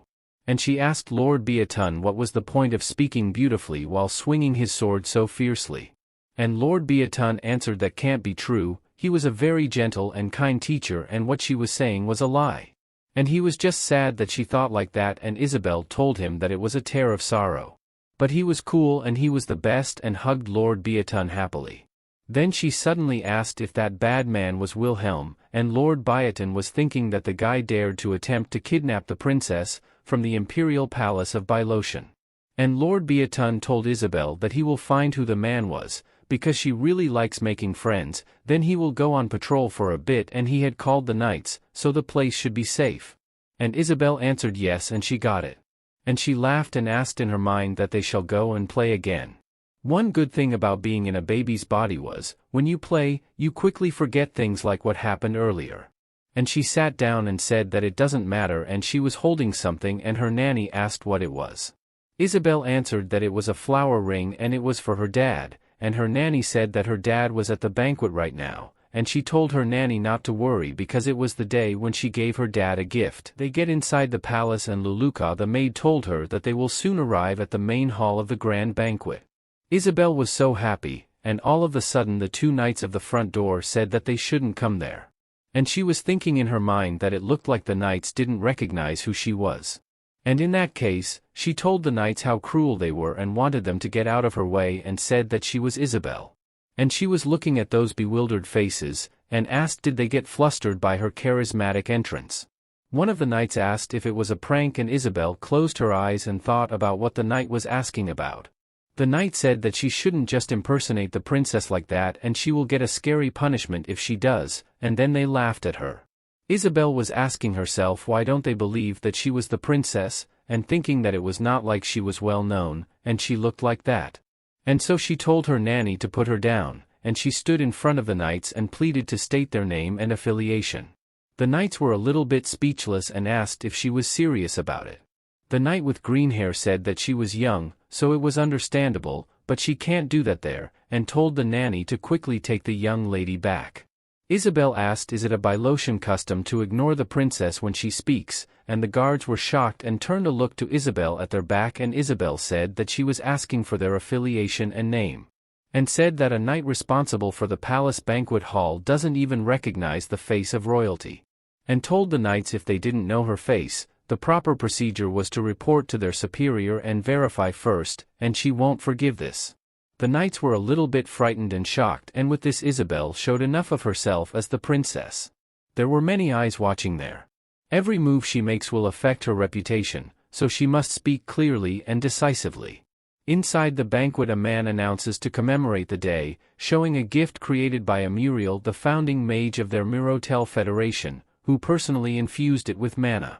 The Empress told the Emperor that he must thank Wilhelm in return. Wilhelm is the rising star of the Mirotel Magic Federation, the Mirotel Magic Federation to which Wilhelm belongs, and the Sword Empire Bilotion were the absolute powers that practically divide the continent. And the Empress said that if the Emperor acts this way, it will be a serious diplomatic disgrace, but the Emperor was listening to the voice outside the door and asking in himself what was that commotion. And telling in his mind that it was right that she asked for the affiliation and name properly first. And it was also right to logically criticize a mistake, and the Empress why was the Emperor distracted. And so she said that they deeply appreciate the precious gift sent by the Mirotel Magic Federation, and she said thank you for it. And in the future, she will personally visit the Mirotel Magic Federation, and express her gratitude to Sir Muriel. And the Emperor suddenly stood up and said to let the princess in. The knight was really shocked and said that the child was truly the princess, and so the knight apologized for not recognizing her and pleaded to go ahead and she will escort her. Isabel was staring at the knight and suddenly held its hand and smiled and said not to worry, and she forgave him because today was a happy day. And she will speak to her father about this, and the knight apologizes again and said that he will visit again to properly ask for her forgiveness, and Isabel answered that it was fine too. Then she smiled at the knight and said then buy her jelly or maybe ice cream, and the knight was asking what odd this was. Feeling both irresistible elegance and unbearable cuteness. And so Isabel was inside and said that she prepared a gift too, and everyone was chatting and shocked and asking if she was the princess, and her face was covered in dirt, wasn't it? And how unfortunate, the empress was so graceful and elegant, they say she was no different from a child abandoned by the palace, and guesses that it was true. And the emperor was vexed listening to them, and Isabel showed her gift that was in her palm and pleaded to her dad to accept it. Her dad asked what it was, and Isabel answered that it was a ring and it was sparkly too and she would like to give it to him, and ask if it was okay if she came up. Her dad told her to stay right there and he will come to her. The emperor kneeled in front of Isabel and asked if she made it, and Isabel answered yes. The emperor touches Isabel and says that she made a mess making it, and Isabel feels her dad's hand was warm.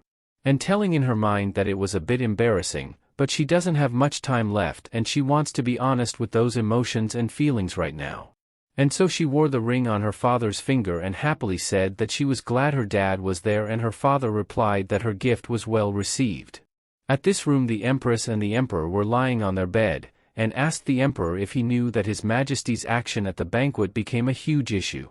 And said that he, the emperor who kept a stern expression throughout the banquet, smiled when his daughter appeared. And the emperor said it never happened, and the empress said that he definitely smiled when she saw it. And the emperor insisted that he didn't smile, and the empress asked if really was and did he want to bet. Moreover, he designated a flower ring, which disrupts the mana flow of swordsmen, as the best gift. And asked didn't they say swordsmen don't wear cumbersome things on their hands. And the empress giggled and said that by the way, since they couldn't attend diplomatic matters due to his birthday even, and they will be busy with various things from now on. And they might not see their princess for 3 or 4 months, or even longer. And she touched the face of the emperor, and the emperor asked if that was so. He held the hand of the empress and kissed it. A few days later, Isabel was eating and her father came to see her. And so she ran towards her father and said for a long time no see, and her father asked didn't they just see each other yesterday. Isabel answered that he hardly came to her room, and her dad said that for a while, neither he nor the empress will be able to visit, and Isabel asked why. Her father touched her head and said that because adults had work to do. Isabel asked when he would come, and her father answered that he would return before her birthday. Isabel was counting and asked her father will he come in 8 months, and her father answered it seems so.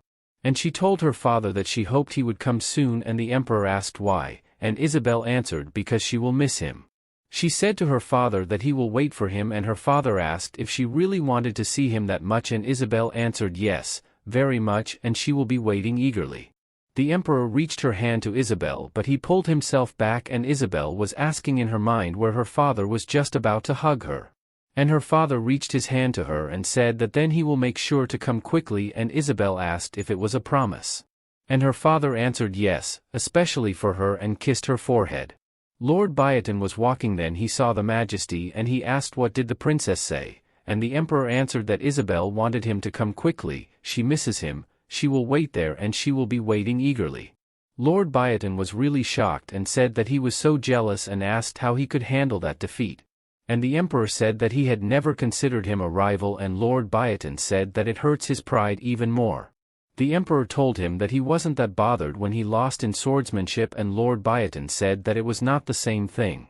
The emperor told him don't be too upset, blood was thicker than water, and Lord Biotin gets annoyed and asked that was being calmly arrogant also a talent, but the emperor was ignoring him. He took a deep breath and said that he was feeling down and needed to release his frustration, and he was thinking that he needed someone to take it out on. The person who tried to kidnap the princess in the palace courtyard seems to be Wilhelm. Once he finds evidence he will deal with him. 8 months later, her nanny greeted Isabel a happy birthday and brought some cake for her.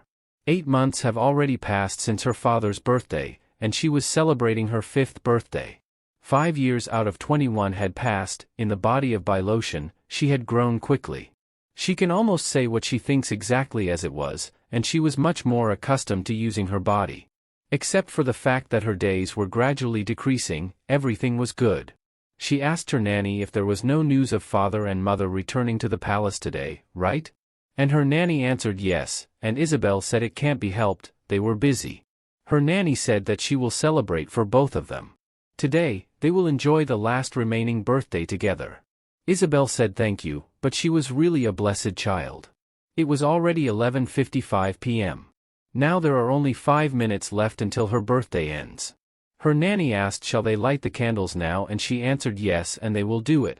Isabel laid her head on the table looking at the cake that looked delicious, and so she was the one who lit the candles, and all of the candles on her cake lit up. Her nanny asked what wish she made, and Isabel closed her eyes and wished to please let her spend the next birthday with her mom and dad. But she hasn't blown her candles yet, and her nanny told her that she should blow out the candles now before her birthday ends, and Isabel said that there were still 30 seconds left. And all of a sudden they heard someone say that she was a fool who can't even learn swordsmanship, and she wished so grandly. And that voice was her dad, had a blood on his clothes looking at her. And her dad asked if she was so bold as to wish to spend time with him, and Isabel was shocked and thought that her father was bleeding. And all of a sudden the Empress got in and told the Emperor that she was saying things that he didn't mean again, and she told him to clean up, and he will scare her. And the Emperor said that if she was so startled by this, she might not be fit to be Bilotian. And the Empress told her that can't he say he was in such a hurry not to be late for his daughter's birthday that he couldn't wash up. And the Emperor said that he did it to keep his promise, and the Empress said that if he kept acting like that, his daughter might hate him. And the Empress came closer to Isabel and greeted her happy 5th birthday to her daughter. And she was sorry for being late, and Isabel was crying, and her mom said so her daughter knows how to cry. And she said thank you to her mom, and her mom asked for what, and Isabel answered for being with her. And the Emperor was looking at them, and Isabel said to her mom that she loved it when she hugged her. Isabel felt it so warm and cozy, it was warmth she never felt in her past life. And the Empress lifted up Isabel and said to the Emperor that Isabel seems to have fallen asleep. She was in her room and she was already awake, and she saw her father that was beside on her bed sitting and reading a book. She called her dad, and her dad asked what she thought she was doing by calling her informally. And so Isabel said sorry to her dad, and her dad said that formality was something that can be present or absent at any time. And she asked her dad if she could call her dad in private, and her dad answered if she desires it so much, he will allow it. Isabel said that she was 5 years old now, a princess for whom dignity and grace were important. The Emperor said that 5 years old was still a child, and she cried so much yesterday. And her dad touched her head, and Isabel was looking at her dad, and she suddenly asked did she know, and her father asked what. She told her dad that she was happy because she was there, and asked did he stay there all night. And she was so tired that she fell asleep there without realizing it, and asked her dad if he was tired. She was asking herself if her father, the empire's strongest swordsman. In the book, it was said that the mana within the body was like the universe. It even mentioned he fought a war without sleeping for 2 weeks. For someone like that to be tired again, and so she said to her dad that she hoped he was tired every day and then. And she asked her dad if they would spend the day together like today, and her dad answered that she had a wicked mind, and wishing for her father's chronic fatigue might be a bit too much, isn't it? Isabel said that just on her birthday then, and asked can he be tired just one day a year at least, and there are 16 times left. Isabel was telling in her mind that for some reason, her father seemed to be in a bad mood, and asked herself did she whine too much. And so she asked her dad if he was angry, and was 16 times too many. And her dad answered that he needed to instruct Karen to teach her math again, and he hadn't seen a number as small as 16, and Isabel answered yes to her dad. Isabel asked her dad haven't he learned that even 17 and 18 were small numbers, and what he had been learning. And her dad answered that just thinking about it makes him tired, looking at her makes him tired, holding her hand makes him tired, and hugging her makes him tired. And the Emperor was saying in his mind that thinking about how to make the biggest number left for her, not 16, was exhausting. Isabel was holding her dad's clothes and said that she was tired, wondering why that seemingly worthless time was so precious, and she was tired of learning something new. Isabel was crying and said that from now on, she will be tired thousands of times more, not just 7 times.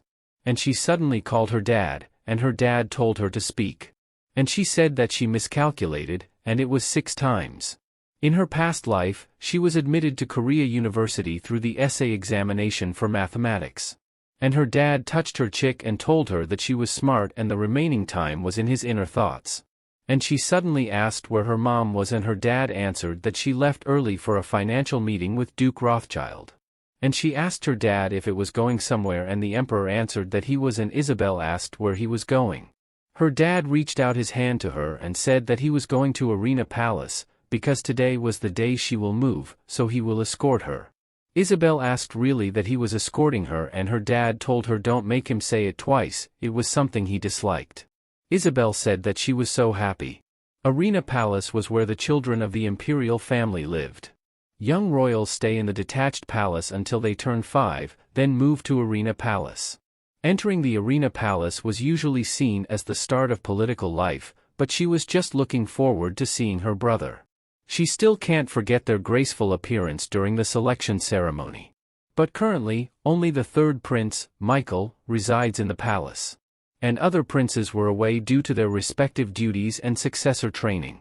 And she guesses that she can start getting close to her 3rd brother, and she was not planning to engage in any court intrigue.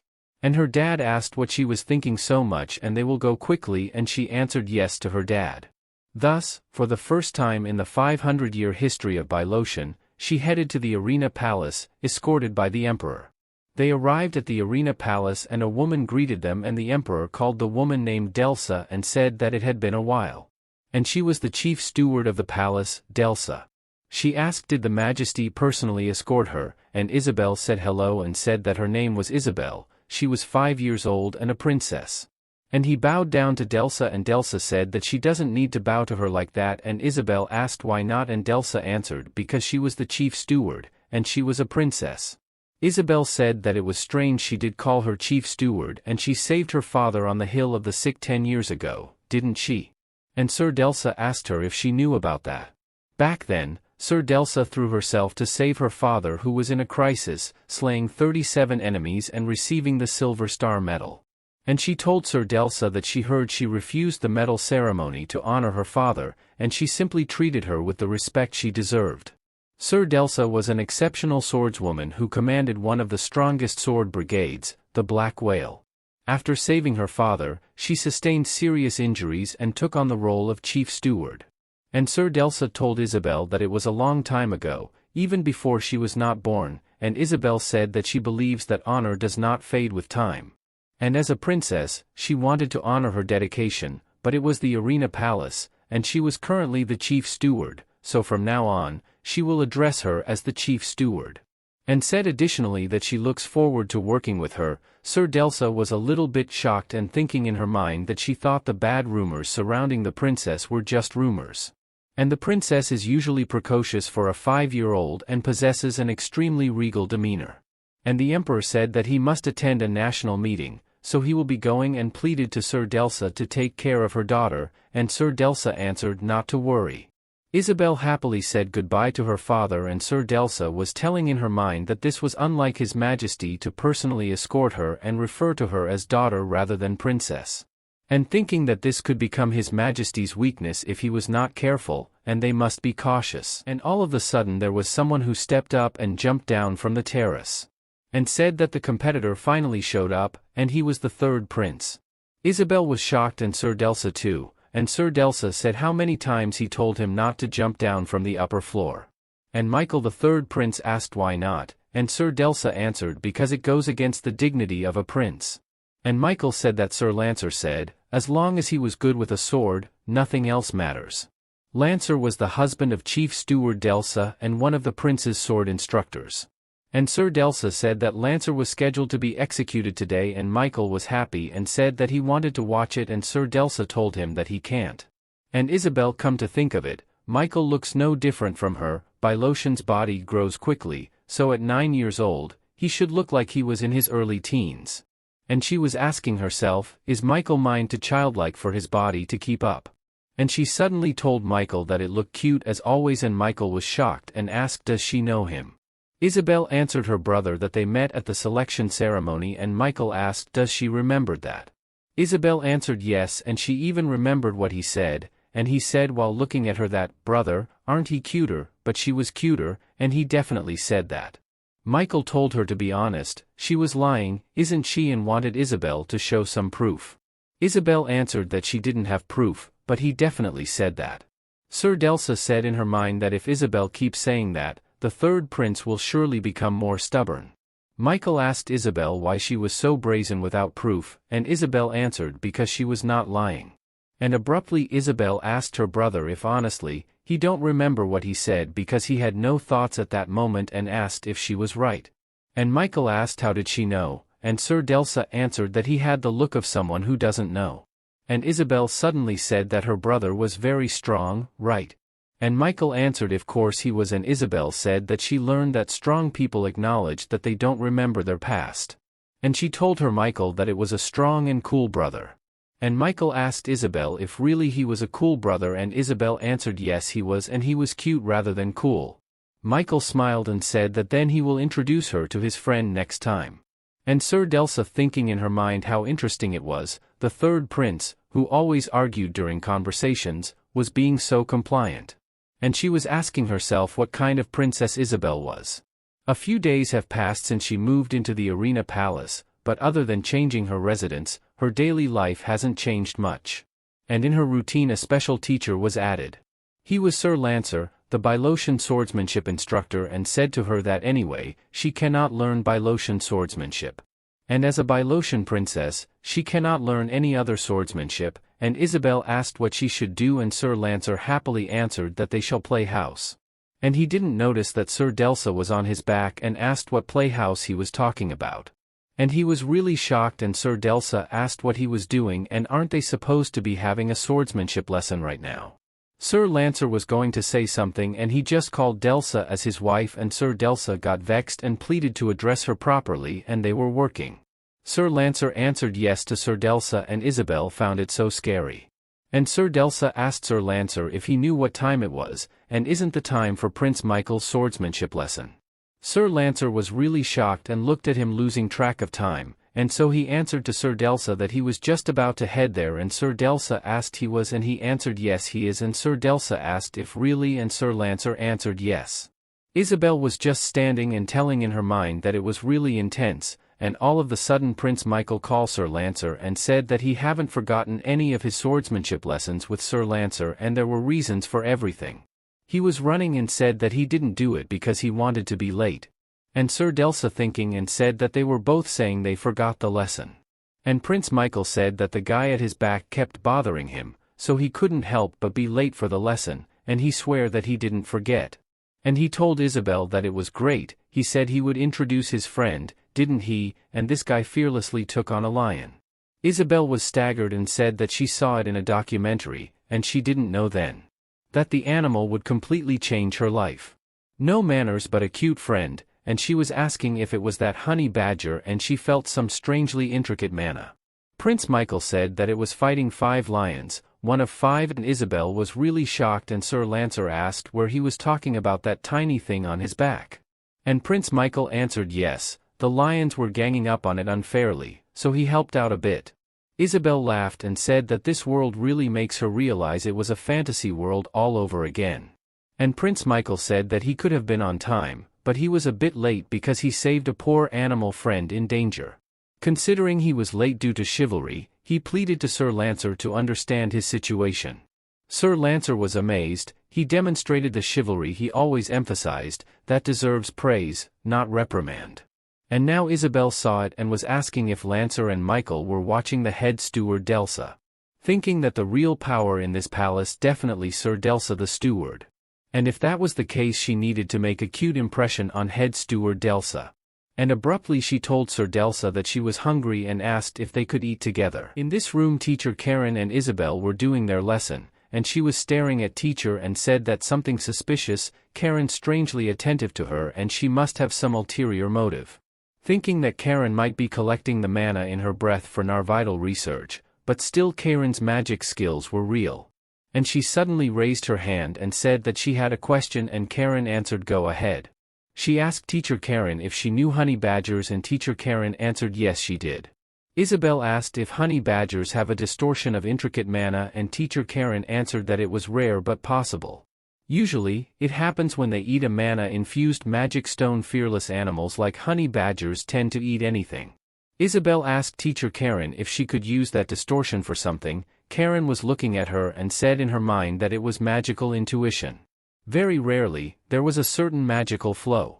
Rarely, some people can instinctively grasp certain magical flows. The world calls them geniuses. Karen asked her if she felt she could do something specific, and Isabel was asking why Karen looked at her like that. And she answered Teacher Isabel that she was not sure, but she felt like she could be friends with the honey badger. And Teacher Karen asked that then shall they study about it together. Karen began increasing the class time and frequency to study with her. A few days passed. Teacher Karen was explaining to her that using the Droywell theorem, she thought the equation can be somewhat completed. However, there are numbers that can't be defined by the magical formulas the princess learned, so it can't be perfectly completed. And she looked at Isabel, who was always pursing her lips cutely when she concentrated, and it was really adorable. Isabel was analyzing and said that it was unclear how to define the root of the square number, right? And Teacher Karen asked if she could clearly express it, and Isabel said that the magical number was negative, but the problem is it should take the form of a square number, right? And Teacher Karen said that it was correct. Karen, the ultimate mastermind, was a genius magician, so her standards were high. Even if she unleashed the knowledge of an average Korean student, it wouldn't seem special. She passed the Korean University entrance exam with a math essay. She told Teacher Karen that a negative result from squaring doesn't exist in the realm of real numbers, and then Teacher Karen asked what concept they should use to solve it. Isabel answered that by applying the concept of imaginary numbers and drawing the complex plane like that, the z-value can be seen as a point on the coordinate plane corresponding to the sum of real number a and imaginary b, and Teacher Karen replied that it was correct. And Teacher Karen asked her how can they find the value of the root that should be substituted into the final magic equation, and Isabel answered by calculating the angle theta on this plane. In the end, the z-value can be found through trigonometric functions like this, and then it can be expressed as the sum of sincos and sin functions. And Teacher Karen was asking if the equation was too complex to solve by hand, wasn't it? And Isabel answered that using linear algebra concepts and matrix calculations, she thinks this equation can be solved, and it was a 4x4 matrix. That was a concept that doesn't exist in the current magical formula world. Teacher Karen asked who taught her that, and Isabel was shocked and asked if there was something wrong. Teacher Karen said that there was nothing wrong, that's why she must know who taught her. Isabel was thinking and asking herself why she thought the one who taught her was an ally or not. And she was smiling and said that she just knew it from long ago and asked if she did something wrong. And Teacher Karen answered that she figured it out on her own. And saying in her mind that it was unbelievable, the princess was a genius among geniuses. And she suddenly told Isabel that this needs to be presented at the academic conference and wanted Isabel to come with her. Isabel was shocked and asked out of the place together. Teacher Isabel answered yes, if it was officially published in an academic journal, it would be her great achievement and intellectual property, and she will help her and they will go together. Isabel was asking in her mind, was Karen planning to kidnap her under the pretext of the conference? And she told her Teacher Karen that achievements and intellectual property, and she don't need them. They were rich and they had a lot of money. Teacher Karen was grabbing her and told her that she still had to go, and Isabel insisted that she didn't need it. Teacher Karen got vexed and told her why she was so devoid of ambition and asked what if she stole her theory and published it under her name. And Teacher Karen was telling herself that she knew the truth, the reason why the princess had no ambition for fame and achievements. Because the time spent with her nanny today was much more precious than a few weeks of honorable time at the conference, and the princess doesn't have much time left. She asked her Teacher Karen if she was angry with her and asked in her mind why Karen's expression looked so upset. And so she said sorry to her Teacher Karen for making her upset with her. Teacher Karen said that she was not angry, and she said sorry to Isabel. And told Isabel that then she will go to the conference as her proxy, and it will be published under her name at first, but it will be transferred to her achievement, and she must allow that much. Isabel answered okay and they will do it and said thank you to her teacher, and Isabel reached her hand to Teacher Karen and Teacher Karen saw the Narvital mark on it. Since history was recorded, not a single person had survived the curse of the stigma of Narvital. It was a punishment from the gods, and humanity accepted the mark as a death sentence. But she will save the princess somehow even if it costs her life. Prince Michael was playing with his pet and said that even if he hid, he was in his hand.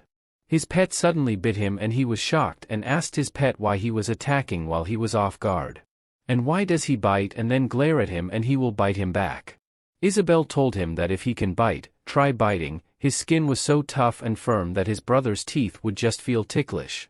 And asked why do he always hide by himself. It was unfair and she asked her brother that it was a selfish creature. Her brother was really shocked and asked why she knew that and Isabel answered that she combined Honey Badger's mana with a magic formula she created to complete a small spell and it was an interpretation of magic. And her brother asked and she said that she was learning magic and Isabel answered she was. And she told the pet to come to her for a moment, and the Honey Badger looked at her and suddenly came at her.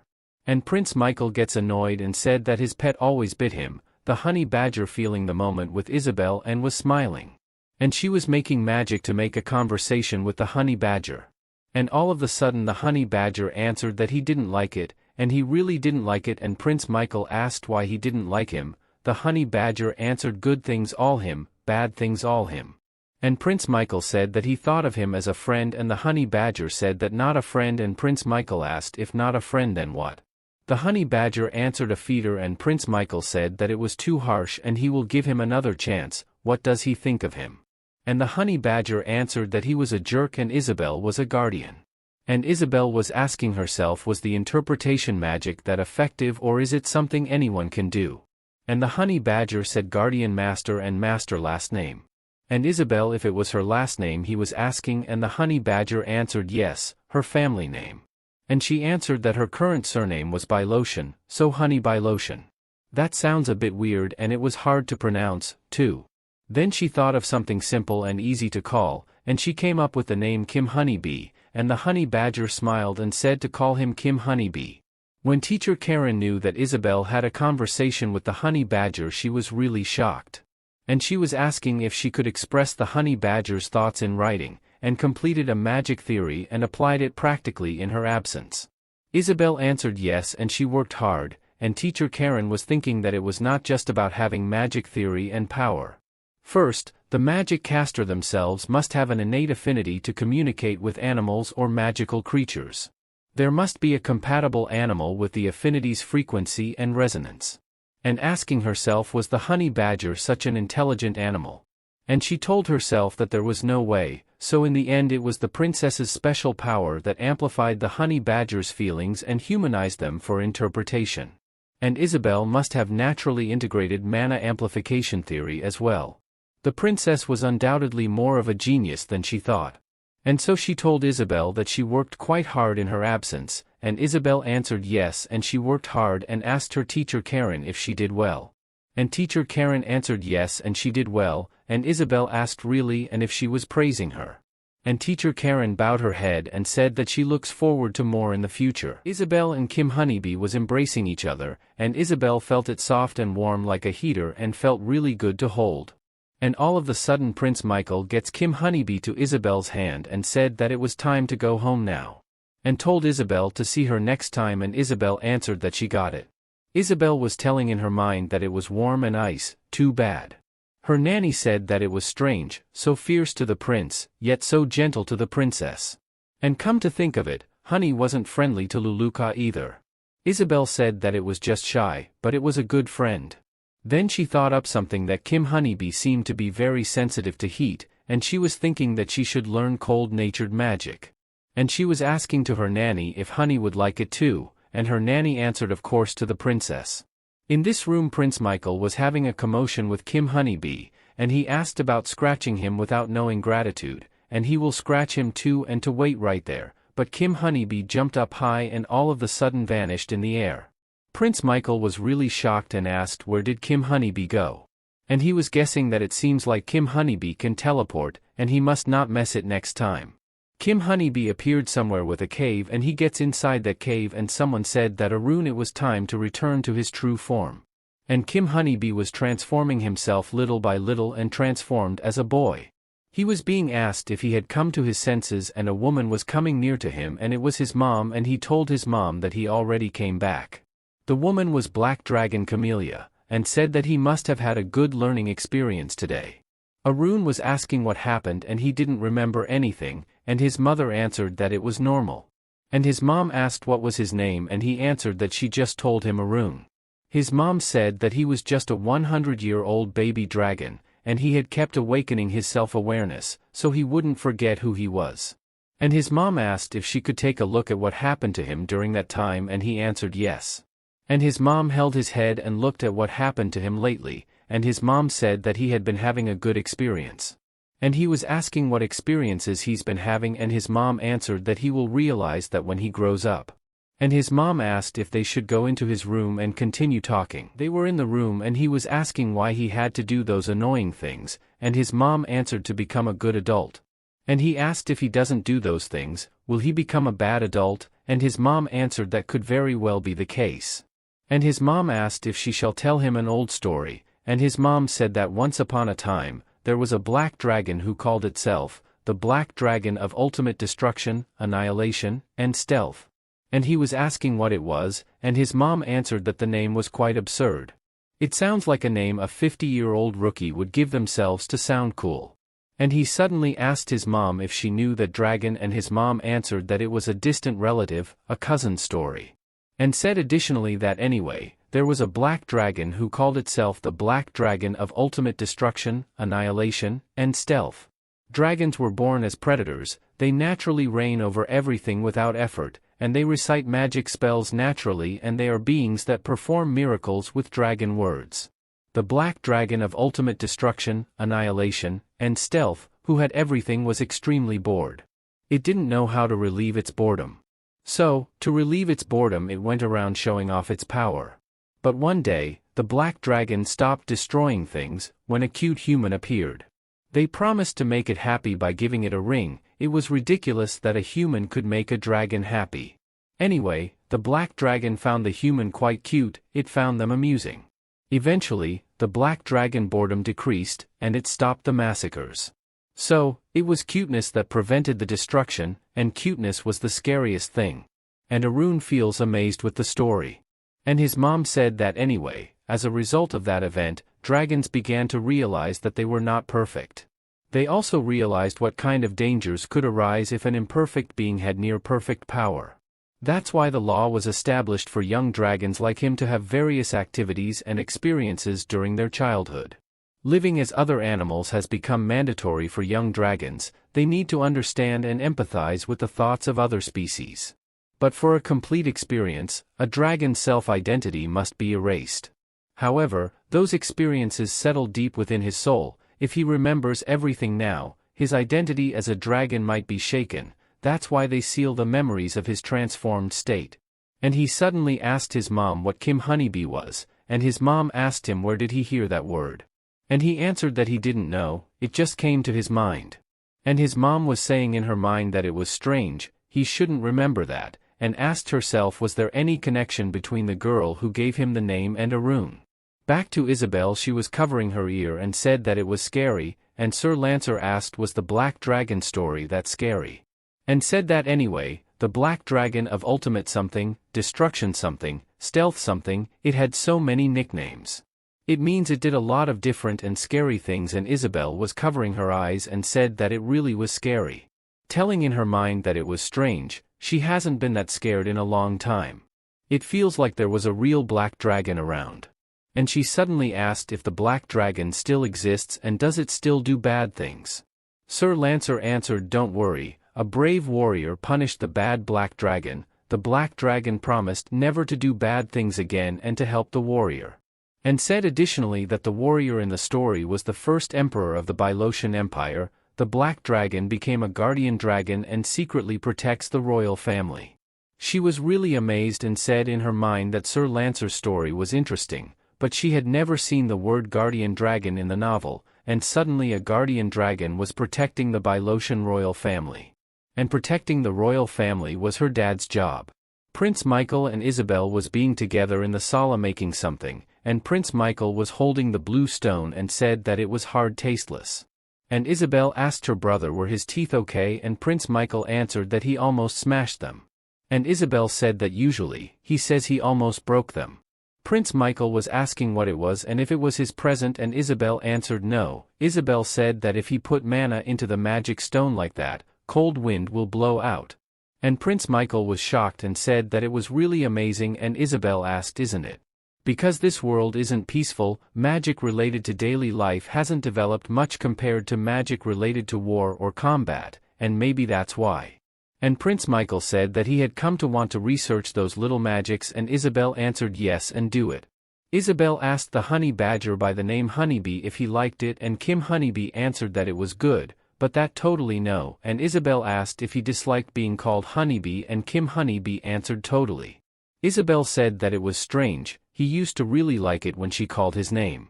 And so Isabel called the honey badger by the name Kim Honeybee, and Kim Honeybee answered correctly, very correct, and jumped to Isabel. At the Imperial Palace underground storage, Lord Biotin was walking there and said, thinking in his mind that after a long time returning to the Imperial Palace, he can feel mana from underground storage, it was completely frozen. And he was asking who could have done that, and he was shocked when he realized that the mana was. Lord Biotin was talking with the Emperor and he was being asked what was the result. And Lord Biotin answered that no matter how much he looked around, he couldn't find any evidence. So he tried to catch and beat him up, and the Emperor asked what if he was not the one, and Lord Biotin answered even if he was not, it would serve as a warning to the real culprit. And he never liked Wilhelm anyway, and the Emperor asked if he saw the way he looked at the princess during the gift-giving ceremony, and Lord Biotin answered that he saw it. The greedy look he had while staring at Isabel, that filthy look was unmistakable. Lord Biotin said that he should have gouged his eyes out back then, but he ran away. And said sorry he missed him. And all of a sudden the Emperor glared at him and asked if he missed him, and he answered that he missed him on purpose. And he said that, by the way, after returning to the palace after a long time, he found that the underground storage was completely frozen, and the Emperor was asking what he was talking about. And Lord Biotin said that it didn't seem intentional, it looks like mana leaked out and caused it to freeze like that. And Lord Biotin said additionally that anyway, the surprising thing there was, it seems like it was the princess's magic that caused the storage to freeze. And the Emperor wasn't surprised about it, and Lord Biotin asked why he wasn't surprised. And the Emperor asked him at which point should he be surprised, and Lord Biotin got annoyed and said that he meant it wasn't from natural normal ice magic. But the underground storage froze due to a side effect of some other magic, in the middle of the summer. And if the mana leakage caused that much, then it was really impressive. And asked the Emperor if he remembered the size of the Arena Palace's underground storage. Even an outstanding mage couldn't freeze it like that, even if they use normal ice magic. So it means the princess's innate mana capacity and quality was beyond imagination. And in simple terms, she was a genius. A genius beyond imagination. The Emperor said that it was natural since she was his daughter. And Lord Biotin was really shocked and said that the father already believed that his daughter was remarkable. And he was really speechless looking at the Emperor. Her 5th winter was approaching, time had flown by so quickly. And she had been as busy as the rapidly passing time. Due to Karen's delayed return, she started studying on her own. That made her even busier. But studying magical theories and formulas was so enjoyable that she lost track of time. And come to think of it, Wilhelm was said to be missing. And she was asking, is that related to why Biotin left the palace on a mission? And could Karen's delayed return also be due to her adoptive father's disappearance, or perhaps they were plotting something? And so she told herself to stop those ominous thoughts. She doesn't have much time left, so she should focus on the present. And she was asking what she was thinking with such enjoyable magic formulas in front of her. And all of a sudden someone called her, and it was her brother asking if she wanted to go sledding with him, and he knew a really fun place. And Isabel was surprised, and she had never been to sledding before, and Prince Michael said that it was not that difficult and to just trust him. Isabel was asking if he really was, and Michael answered of course he will. Isabel asked if they would also make a snowman together, and her brother answered yes, especially for her. She was asking can she be excited, and Michael answered that of course. And so Isabel stood up and said that then she will trust only him, and Michael answered that she can only trust only him. Sir Delsa suddenly arrived and said that they can't go out without the Guardian's permission, and Guardian was her. Isabel and Michael was really shocked, and Sir Lancer asked Sir Delsa if she know, and Sir Delsa asked why, and Sir Lancer asked if she know right, and Sir Delsa answered no. Sir Lancer said that even though he was the sword instructor of the palace, and Sir Delsa said that Sir Lancer was not trustworthy. Then all of a sudden someone asked how about him, and it was Lord Biotin, and Isabel was really happy seeing her teacher Biotin. He walked through and Isabel was running toward him, and Lord Biotin said that it had been a long time since she saw her. She lifted up Isabel and asked if she had become even cuter, not that she wasn't cute before, but she had become even cuter. He hugged Isabel tight and said that he almost died missing his princess, and Isabel answered that she missed him so much too. Lord Biotin asked if she really was, and Isabel answered of course, last time he left without saying goodbye, she was so sad. Lord Biotin made a sound and Isabel was asking in her mind, did he just create a heart thump sound effect with magic, and how could anyone not like Biotin? And all of a sudden he asked Isabel what's that rude creature above his head. Isabel got out the honey badger and said that he shouldn't do that, and she said sorry to Lord Biotin and said that the honey badger was her friend and asked if it was okay. But Lord Biotin was just smiling, and Isabel was telling on her mind that she thinks she heard Lord Biotin's inner voice saying she almost killed him. And she suddenly changed the topic and asked Sir Delsa and head maid would they allow her to go out with Lord Biotin. Sir Delsa answered that it can't be helped and they may go, and Sir Lancer was telling in his mind that he wanted to go too. And so Sir Delsa told Lord Biotin to take good care of the princess and the prince, and Lord Biotin answered not to worry. Isabel was telling herself for the first time in both this life and the previous one, she was going sledding and she was so excited. They were already outside and they were wearing winter clothes because it was so cold. And she was telling herself that he underestimated the third prince too much. She was really shocked and she didn't know that they would be sledding in a place like that. And she was asking why on earth was there a teleportation gate in such a dangerous place. The teleportation gate, a kind of magical engineering device that enables instant teleportation using magic. Not only is it expensive to create, but it also requires significant maintenance costs, so not many are installed even within the royal palace.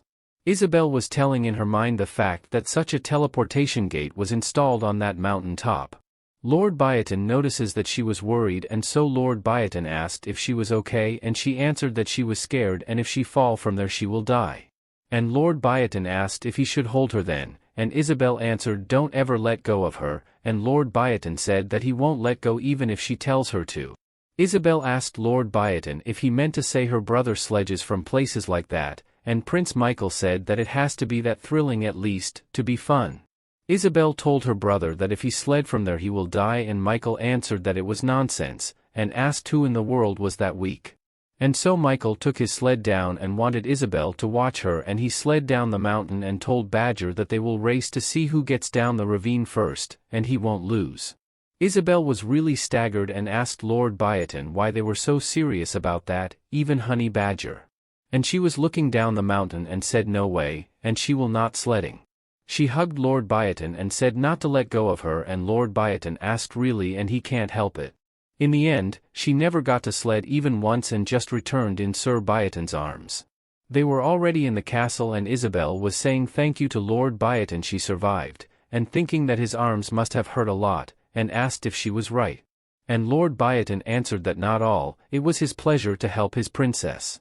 And all of a sudden Isabel asked Lord Biotin if he knew, and Lord Biotin asked what it was, and Isabel said that maintaining a teleportation gate was incredibly difficult and costly, and asked if she was right. And asked why there was a teleportation gate in such a remote area in the mountains, and Lord Biotin was really shocked and asked her if she knew about teleportation gates, and she noticed that, and said that she was very impressed. Isabel was thinking that Lord Biotin sure exaggerated a lot. Not that she disliked it, though. Isabel told Lord Biotin that anyway, it was really strange and it didn't seem very useful, and Lord Biotin said that it was because, the Elbe Mountains. Isabel told Lord Biotin that she knew that place, it borders Mutanian at the frontier, and asked if she was right, and Lord Biotin answered that it was correct, and he was really amazed that she even knew the Elbe Mountains. The Elbe Mountains are a massive mountain range located at the northernmost edge of the continent. To the north of the Elbe Mountains lies the unclaimed land, and beyond that is the empire of non-humans, Mutanian. Lord Biotin was really amazed and asked how she knew that, and Isabel answered that she read about it in books, and Lord Biotin said that their princess reads a lot of books too. And Lord Biotin asked if it really was, and their princess excellence knew no bounds. Isabel was really shocked, and she almost mentioned she read those books 17 times over. And she told Lord Biotin that there was also something she wanted to say, and Lord Biotin asked what it was and wanted her to tell him quickly, and he was all ears. And she said go Lord Biotin that she feels a bit hurt by him, and Lord Biotin was really shocked and asked why did he hurt her. Isabel said that although it might have seemed like nothing to him, she was really, really scared. And she asked Lord Biotin seemed really happy, didn't he, and Lord Biotin was telling in his mind that it was true that he laughed a lot and found her very cute. Isabel said that she felt a bit upset because it seemed like her thoughts and feelings weren't considered. Lord Biotin was in silence and all of a sudden held her hand and told her that he was just happy, and he was glad she was scared because she weren't scared of the scariest things in the world. And said additionally that seeing her calm in front of those things made his heart ache. He felt so upset and helpless. But she said that she was scared of dying, she was so scared that she clung to him, so he was endlessly happy. Seeing that she liked her fear, he must be a bad teacher. Isabel was saying in her mind that she didn't know, and she didn't think that Lord Biotin would feel that way, that seemed so pitiful. She touches Lord Biotin's face, and Lord Biotin asked her if she was hungry and would she like to eat something, and strongly Isabel answered yes, and she wanted to eat a sandwich and she was really, really hungry right now. And so Lord Biotin said that they will go and eat, and there was a really delicious sandwich place near the royal palace, and asked her if they should go, and Isabel answered yes, and it sounded great. Isabel was thinking that it seemed like her body had a huge appetite, although it suddenly turned out like that, and she was embarrassed. Lord Biotin was giving her a sandwich, and Lord Biotin asked if that meant she forgave him, and Isabel answered yes, and eating a delicious sandwich made her happy. After Isabel and Lord Biotin having a conversation, Sir Lancer and Isabel were talking, and Sir Lancer asked if she saw the guard standing watch at the bases in the Elbe Mountains. Isabel answers yes, and it really bothered her and she felt sorry too. Sir Lancer asked why did she feel sorry. Isabel replied that even though they were in such a cold place, they have to keep watching out for monsters and non-human invaders, they can't use the teleportation gate. But to be sledding in front of them, she felt so ashamed, and Sir Lancer told her that it was not something she had to bother with, they were commoners and she was a royalty. And it costs an enormous amount to operate it just once, so unless she was a royal, it can only be used in national emergencies. Isabel told Sir Lancer that she thought it was wrong, and she believed there was a reason the royals can use the teleportation gate to the Elbe Mountains freely. And Sir Lancer was really shocked, and Isabel said additionally that it was to experience the Elbe Mountains firsthand, to see the soldiers who suffer and dedicate themselves for the peace and safety of the empire. And it was not meant for sledding like her brother does. And Sir Lancer answered Isabel that she was right, and thinking that even though the meaning has faded now, the original intent was what the princess said. But there must be a look that contains that content, which she mustn't have read yet, to understand it without seeing it in a book. And all of a sudden Isabel gave Sir Lancer a piece of origami and said that she had been thinking about something lately, and she uses her magic to make the origami fly on the air. And Sir Lancer asked what she was thinking about, and Isabel answered that she wanted to create a teleportation gate that people can use frequently. The next day, Teacher Karen arrived and said sorry because she was late, and she apologized, and Isabel said no and it was okay. Isabel was saying in her mind that her teacher Karen is always scary, but today her expression seems even scarier. And she had to say it, and she asked Teacher Karen if she remembered when she said that her life was a gift, and Teacher Karen answered that she remembered. And so she came closer to Teacher Karen and said that before she leaves, she wants to leave a gift too. And to be more honest, she wants to leave something that people will remember her by. She wanted people to remember her with good memories, and she reached Teacher Karen's skirt and said that as she saw it, a few days ago, she went sledding with her brother, and because of that, she wanted to create something so that those people could use the teleportation gate more frequently. Teacher Karen said that her heart was very warm, but it was an unrealistic dream, and with current technology and theory, it was impossible.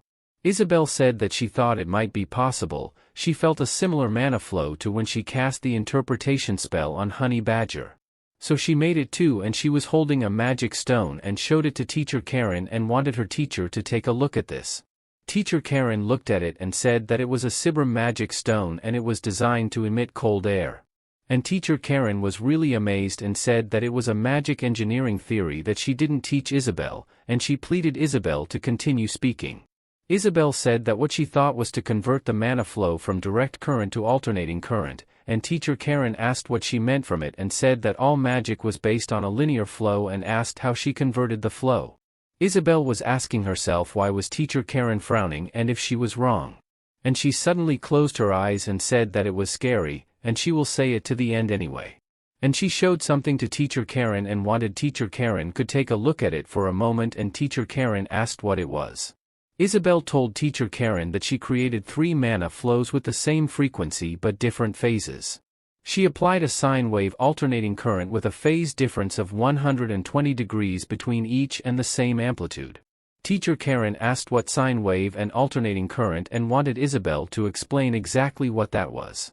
Isabel answered that sine wave alternating current means alternating current that changes in the form of a sine wave over time. Applying it that way makes it easier to step up and step down the magical pressure. By stepping down the magical pressure, she can create a thinner magic circuit, which will reduce costs.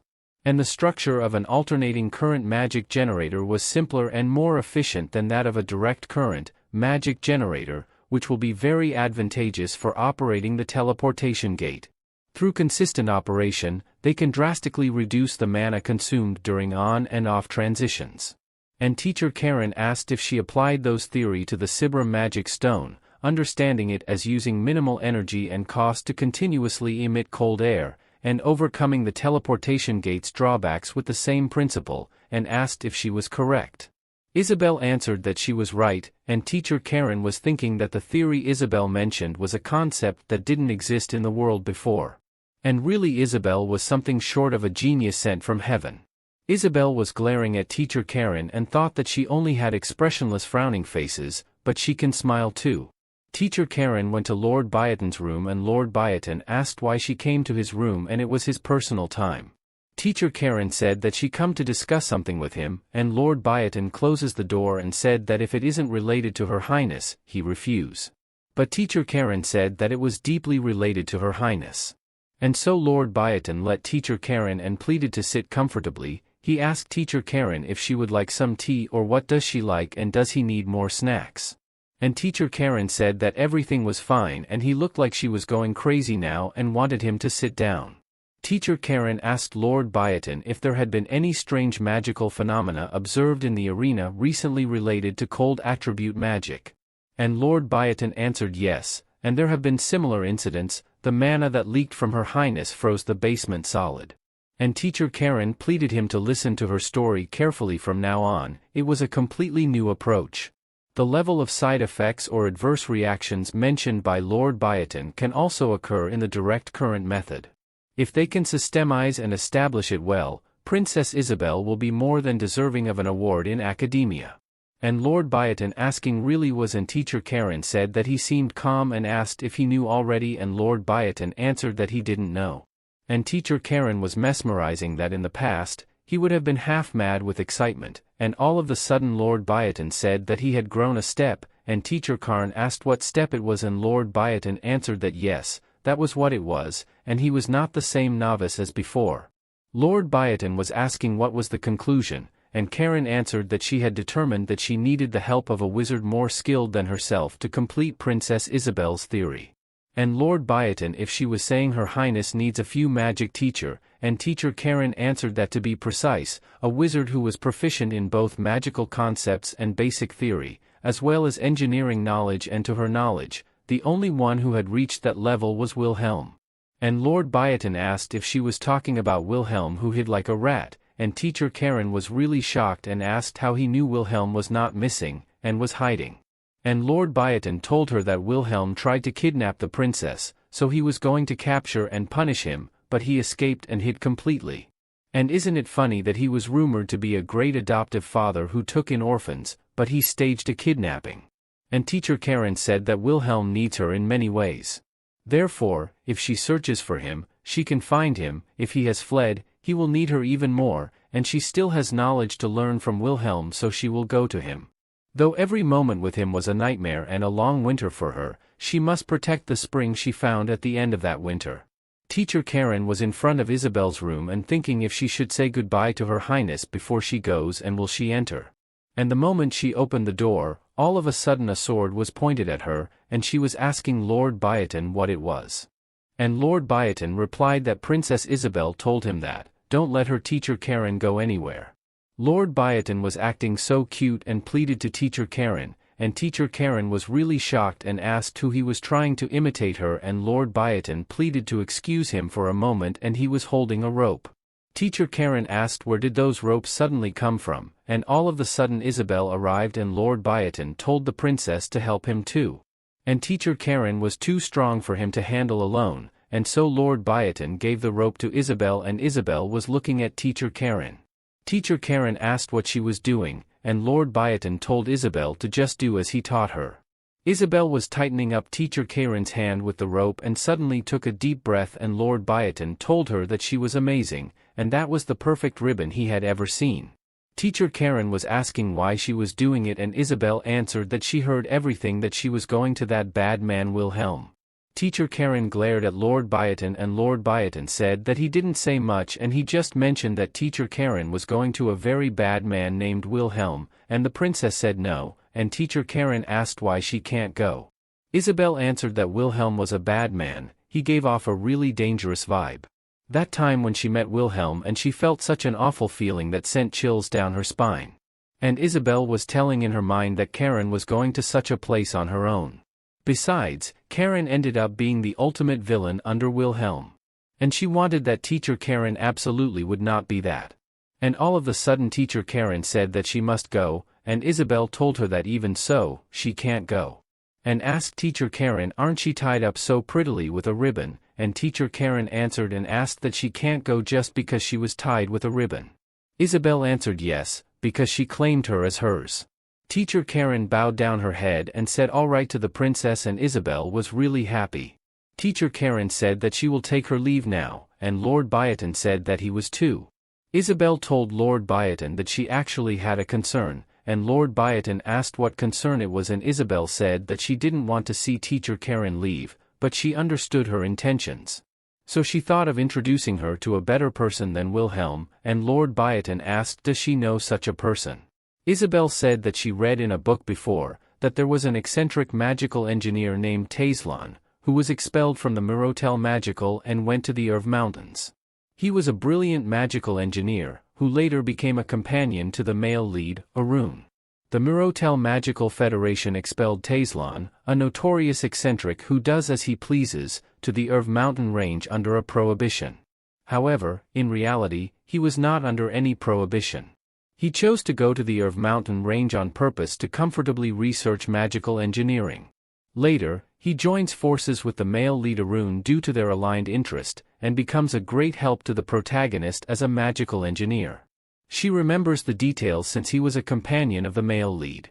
And she was thinking that if it was that person, she thought they could be of help to Teacher Karen. She was sad and thinking in her mind that the Irv Mountain range was a vast place, it won't be easy to find someone there and Lord Biotin said yes, he understood. And Lord Biotin was asking if he will just have to find and bring that person there, right? Isabel was so happy and agreed readily and said thank you to her teacher, and telling in her mind that is why it was hard not to like Biotin. At the training ground, the Emperor was in training and all of a sudden Lord Biotin arrived and called the Emperor. The Emperor told Lord Biotin that he was working late and Lord Biotin answered that he had an urgent report to deliver and the Emperor gave him permission to speak. Lord Biotin said that he may need to disobey his order, and Lord Biotin said that it was how it is, for now he needed someone who can track Wilhelm instead of him, preferably someone as capable as Sir Lancer. And the Emperor answered that he would allow it and Lord Biotin was really shocked asking if the Emperor permitted it so easily and he thought following Wilhelm's trail would be the highest priority. The Emperor was clinching and said that it was because there are only 15 days left until to fulfill Isabel's request. Lord Biotin was shocked and speechless, and said additionally that anyway, He will be moving to the Earth Mountains and pleaded to grant him permission to use the teleportation gate, and the emperor answered that he will allow it. Lord Biotin told the emperor that last time he told him to go on foot for a business trip, and while he was granting permission, could he also give him unlimited access to the teleportation gate. The emperor asked why he would, and Lord Biotin answered because he was cute and the emperor was slashing the sword in front of him and he was asking what he was doing. The emperor told him that he disobeyed an order, and Lord Biotin replied that if he didn't like that, then at least raise his salary, and the emperor was really annoyed, saying that next time, he will aim for his neck, and Lord Biotin was really scared. Isabel was already in her bed and her nanny greeted her to have a good night, and Isabel was mesmerizing in her mind while closing her eyes that today went safely too, and she was asking if she said anything wrong while stopping Karen. Her nanny was going to leave and Isabel was saying in her mind that it was a good idea to ask the nanny to get the book related to Tayslon. Karen can make a big weakness out of even the smallest clue, so she must be extra careful. And if Karen finds out that she was a possessor, she was really worried, thinking that the holy knights would come and take her away. And said additionally that she can't fry animals when she was 15 years old. And all of a sudden the window slowly creaking and opened, and she was really shocked and asked what was that noise. And she saw that the window was already open, and she was thinking that the nanny must have locked it for sure. She was trembling and asking how it opened and who on earth. She was really scared. She needed to call someone, but she couldn't speak, and she was guessing that it could be Wilhelm. And all of a sudden a black cute hand touched her face, and the moment she opened her eyes it was a honey badger already in her bed, and Honey said that he missed her so he came to visit her. Isabel asked Honey if he came because he wanted to sleep with her, and Honey answered yes and asked could he. Isabel said that she wanted someone to be with her anyway, and if she sleeps with her brave Honey, she thinks she will feel at ease. Honey hugged her and said that he was a brave honey badger. They were hugging each other while sleeping and said that Honey was so soft and warm and smells sweet too, and hugging Honey Badger makes her feel comfortable. Isabel told Honey that it would be nice if they could always sleep together, and Honey answered that he agreed, strongly agreed. A few days later, Lord Biotin saw Isabel walking on the terrace and he called it. Isabel was really happy and dashing through Lord Biotin. Lord Biotin told Isabel that he went to the Earth mountain range and told Isabel to come slowly so that she won't get hurt. And he said that he met someone named Tayslon. The time he was on the Earth range mountain he was being attacked from poison needles to fireballs and flying blades. And he was blocking all of the attack and asked which crazy bastard set up so many magic traps in an ogre-infested Jerma plateau, no less. Then he saw a small house and he was asking if it was a cabin on such a steep place, and there were many magic traps around there especially. And he was thinking that could it be, and all of a sudden a person appeared and he was being asked that he must be a magic swordsman. Lord Biotin asked the old man if he knew him, and the old man replied and said that he was such a cheeky brat, and asked he dare trespass into his territory. And said additionally that it was why he hated humans, and he was striking a magic onto Lord Biotin and make the big stone move up and drop in Lord Biotin standing. And the old man asked why he came into someone else's home without permission, a fool who doesn't value his life. And all of a sudden he heard something, and it was Lord Biotin's sword cut the big stone, and said that to think he would have attacked out of nowhere. He told the old man that they will talk, and the old man asked who he was, and he answered that he was the first chief advisor of the Bylosian Empire, Lord Biotin. The old man smiled and said that he thought he wasn't an ordinary guy, but he was even more important than he expected. Lord Biotin was asking the old man if he was willing to talk now, and the old man replied that he had nothing to say to a magic swordsman. Lord Biotin was really annoyed, and the old man came closer to him and said that if only he was 10 years younger. Lord Biotin told the old man that he knew he hated humans and swordsmen, and he hated magic swordsmen even more. He told the old man that he hates him too, and he thought he was going to develop a phobia of old people, and the old man replied to him to get lost. Lord Biotin had a letter on his hand and said that he would like to, but the princess asked him to deliver that to him. The old man was really shocked and asked if there really was a princess in Bylosian, and Lord Biotin asked the old man didn't he read the news. The old man replied how he would get news in that place, and he was really amazed reading the letter that a mere 6-year-old princess and Lord Biotin that their princess was a little bit extraordinary, right? And all of the sudden the old man said that he still refused, and Lord Biotin was staggered, and the old man said that if the princess really wanted to meet him, tell her to come herself. And the old man was preparing a portal, and Lord Biotin was really shocked, asking if the old man was crazy, and prepared a teleportation spell in the meantime. The old man disappeared, and Lord Biotin was really annoyed, saying that if he will come back there again, he was not a human but an orc bastard. And the old man still replied that they would never meet again, and told Lord Biotin that he was a bundle of hatred. Back in the castle, Lord Biotin told Princess Isabel that the old man was hopeless, and Isabel said that she really needed Lord Tathlin. Lord Biotin told Isabel not to call Tathlin a lord. He was a dreadful person who doesn't deserve such an honorable title, and he can't let her meet such an unprincipled man. Isabel was looking at him and thinking that it looks like Lord Biotin had a lot to deal with. Well, even the main character had a hard time when he first met Tathlin.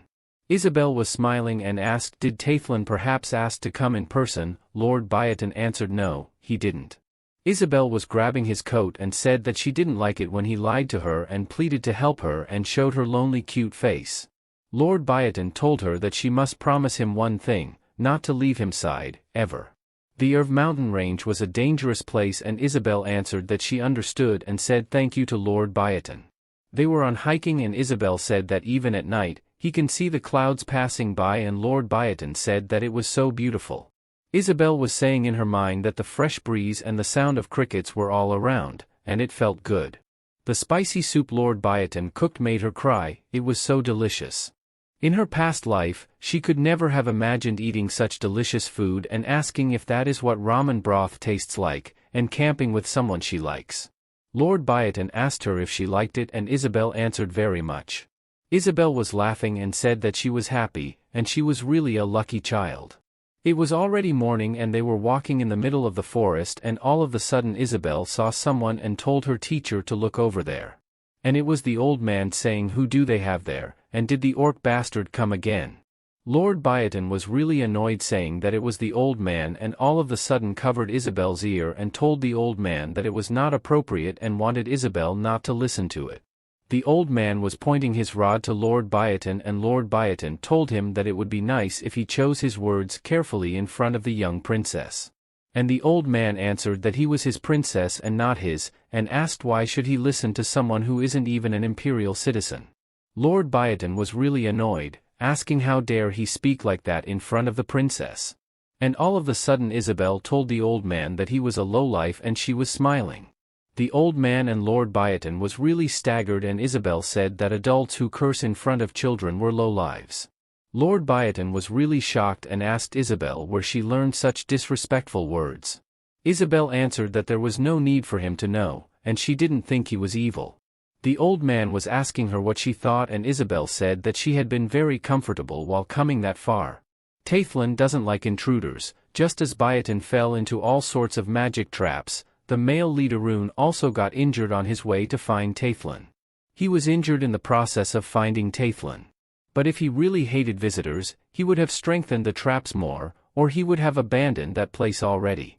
The old man said that the magic barriers were just broken, and wanted them to come in for now and hear what she has to say. In the middle of their conversation, the old man asked how many times he had to say that he hates humans. Isabel said that he still made tea for them even though he hated them, and the old man said that it was a basic courtesy. Isabel asked the old man why he worked so hard on magic exchange research, and the old man asked what was wrong with a magician researching magic, and Isabel asked him that actually he wanted to help people, didn't he? The old man asked Lord Biotin if the child was suffering from altitude sickness, and what was that nonsense she was talking about. Lord Biotin was really annoyed and asked in his mind how dare he tell that to the princess. Isabel was laughing and reached Lord Biotin's arm and thinking that it seems Biotin's patience was reaching its limit, and before he causes trouble, she needs to intervene. Isabel told the old man that she was really curious as to why a smart magician like Lord Tathlin was expelled, and Lord Tathlin's research could help many people. The old man asked Isabel what she knew to keep talking. Isabel replied that maybe it was because there were too many bad adults in the world. And bad adults don't share what they have in their hands, and so she thinks they dislike his research, and Lord Tathlin was speechless. The truth was, Tathlin liked people. Young Taithlin had a dream of helping and making people happy. So he wanted to share magic, which only the privileged could enjoy with everyone. Even though the magic tower, who found this annoying, expelled him. He still wanted to live as a magician for the people, but the ones who persecuted him after he was expelled from the magic tower were the ordinary people. People didn't trust Taithlin, who was expelled from the magic tower. No one understood his sincerity. He was harassed daily. Taithlin's youthful dreams crumbled like that, and she suddenly said that she thought Lord Taithlin was right. The old man said that it was all in vain now, that was all in the past. And said additionally that the world doesn't want good adults and they like rich and powerful adults, and Isabel said that she likes good adults. That's why she likes Lord Biotin very much, and she likes him too. The old man asked if she did like him, and Isabel told him that she was the princess of Bilotian and she could help him. The old man was shocked when Isabel showed her hand that has the mark of Narvidal, and Isabel said that she was not just any princess, a princess who was in a hurry. Every day was precious because she had less time than the others. She really needed a good adult in her life, so she could fully support him. The old man asked her why she says she needs a good adult so much. Isabel was mesmerizing that in the novel, Arun said that when persuading Taithlin a little more, and she answered to the old man that because she dreams of a just world. The old man asked why, and Isabel answered that because the world gave her a gift of 21 years, so she wants to give back to the world too. The old man was amazed, saying in his mind that a 6-year-old was talking about her short life as a gift. Isabel said additionally to the old man that he knew what, in the palace there was a honey badger that can communicate with her. The old man was really shocked and asked about the honey badger, and Isabel said that honey's fur was soft and fluffy, it smelled like honey, it was very cute and brave too. And when you put his hand into its fur, it feels like putting it into a fluffy cloud and his hand gets buried and he can't see it. The old man asked if its fur was that abundant and fluffy, and Isabel answered yes, very much. The old man said so, and Isabel suddenly said that Lord Taithlin was also a huge animal lover, and she was telling in her mind that she knew he liked hearing about the honey badger. At the Arena Palace, a carriage was arriving and someone named Reina was being asked if she hadn't forgotten what her dad told her, and Reina answered yes. The little girl was being asked what did her dad asked her to do, and Reina answered to build a good relationship with Michael from Arena Palace. She was being asked again what did her dad ask for again, and the lady answered that her father told her to befriend Michael of the Arena Palace. The one she was talking to was her father, and her father said that it was right and she remembered it well, and Lady Reina said that she didn't like swordsmen, they were ignorant and barbaric. She was asking what if they smell like sweat and what if it was so unpleasant that she felt like throwing up. And her father answered that not to be too rude, he was still a prince, and since they were in the imperial palace, it wouldn't be that bad. Lady Reina wanted her father to look over there, and said that there were no intricate magical engravings, just mediocre mid-level marble, and the flooring was just average. Unbelievable, that was the imperial palace of the empire, and how will the world not laugh at that? It was sad that there was not a hint of elegance or grace. Prince Michael was running and saw Lady Reina, and he was asking what are elegance and grace and can she eat them. Lady Reina was really shocked, asking what it was, and so she rubbed her eyes, and her father asked her what was wrong and did she see something. Lady Reina answered that she must have been mistaken, and thinking in her mind that someone can keep up with the pace of the carriage while running, and there was no way someone could do that. Prince Michael was so full of dirty looking at the carriage that was arriving at the Arena Palace. Princess Isabel and Lord Biotin just arrived in the Arena Palace, and Lord Biotin asked Isabel if she was tired, and Isabel answered a little, and the old man was saying that he was extremely exhausted. Lord Biotin asked Lord Taithlin if he was okay, and the old man answered and asked if his look okay to him. And he said additionally that if he rode twice, he would be dead, and he was really shaking. Lord Biotin lifted up Isabel and said that it seems Lord Taithlin was feeling a lot of physical burden due to his old age. He told the old man that it was late and shall retire to their rooms.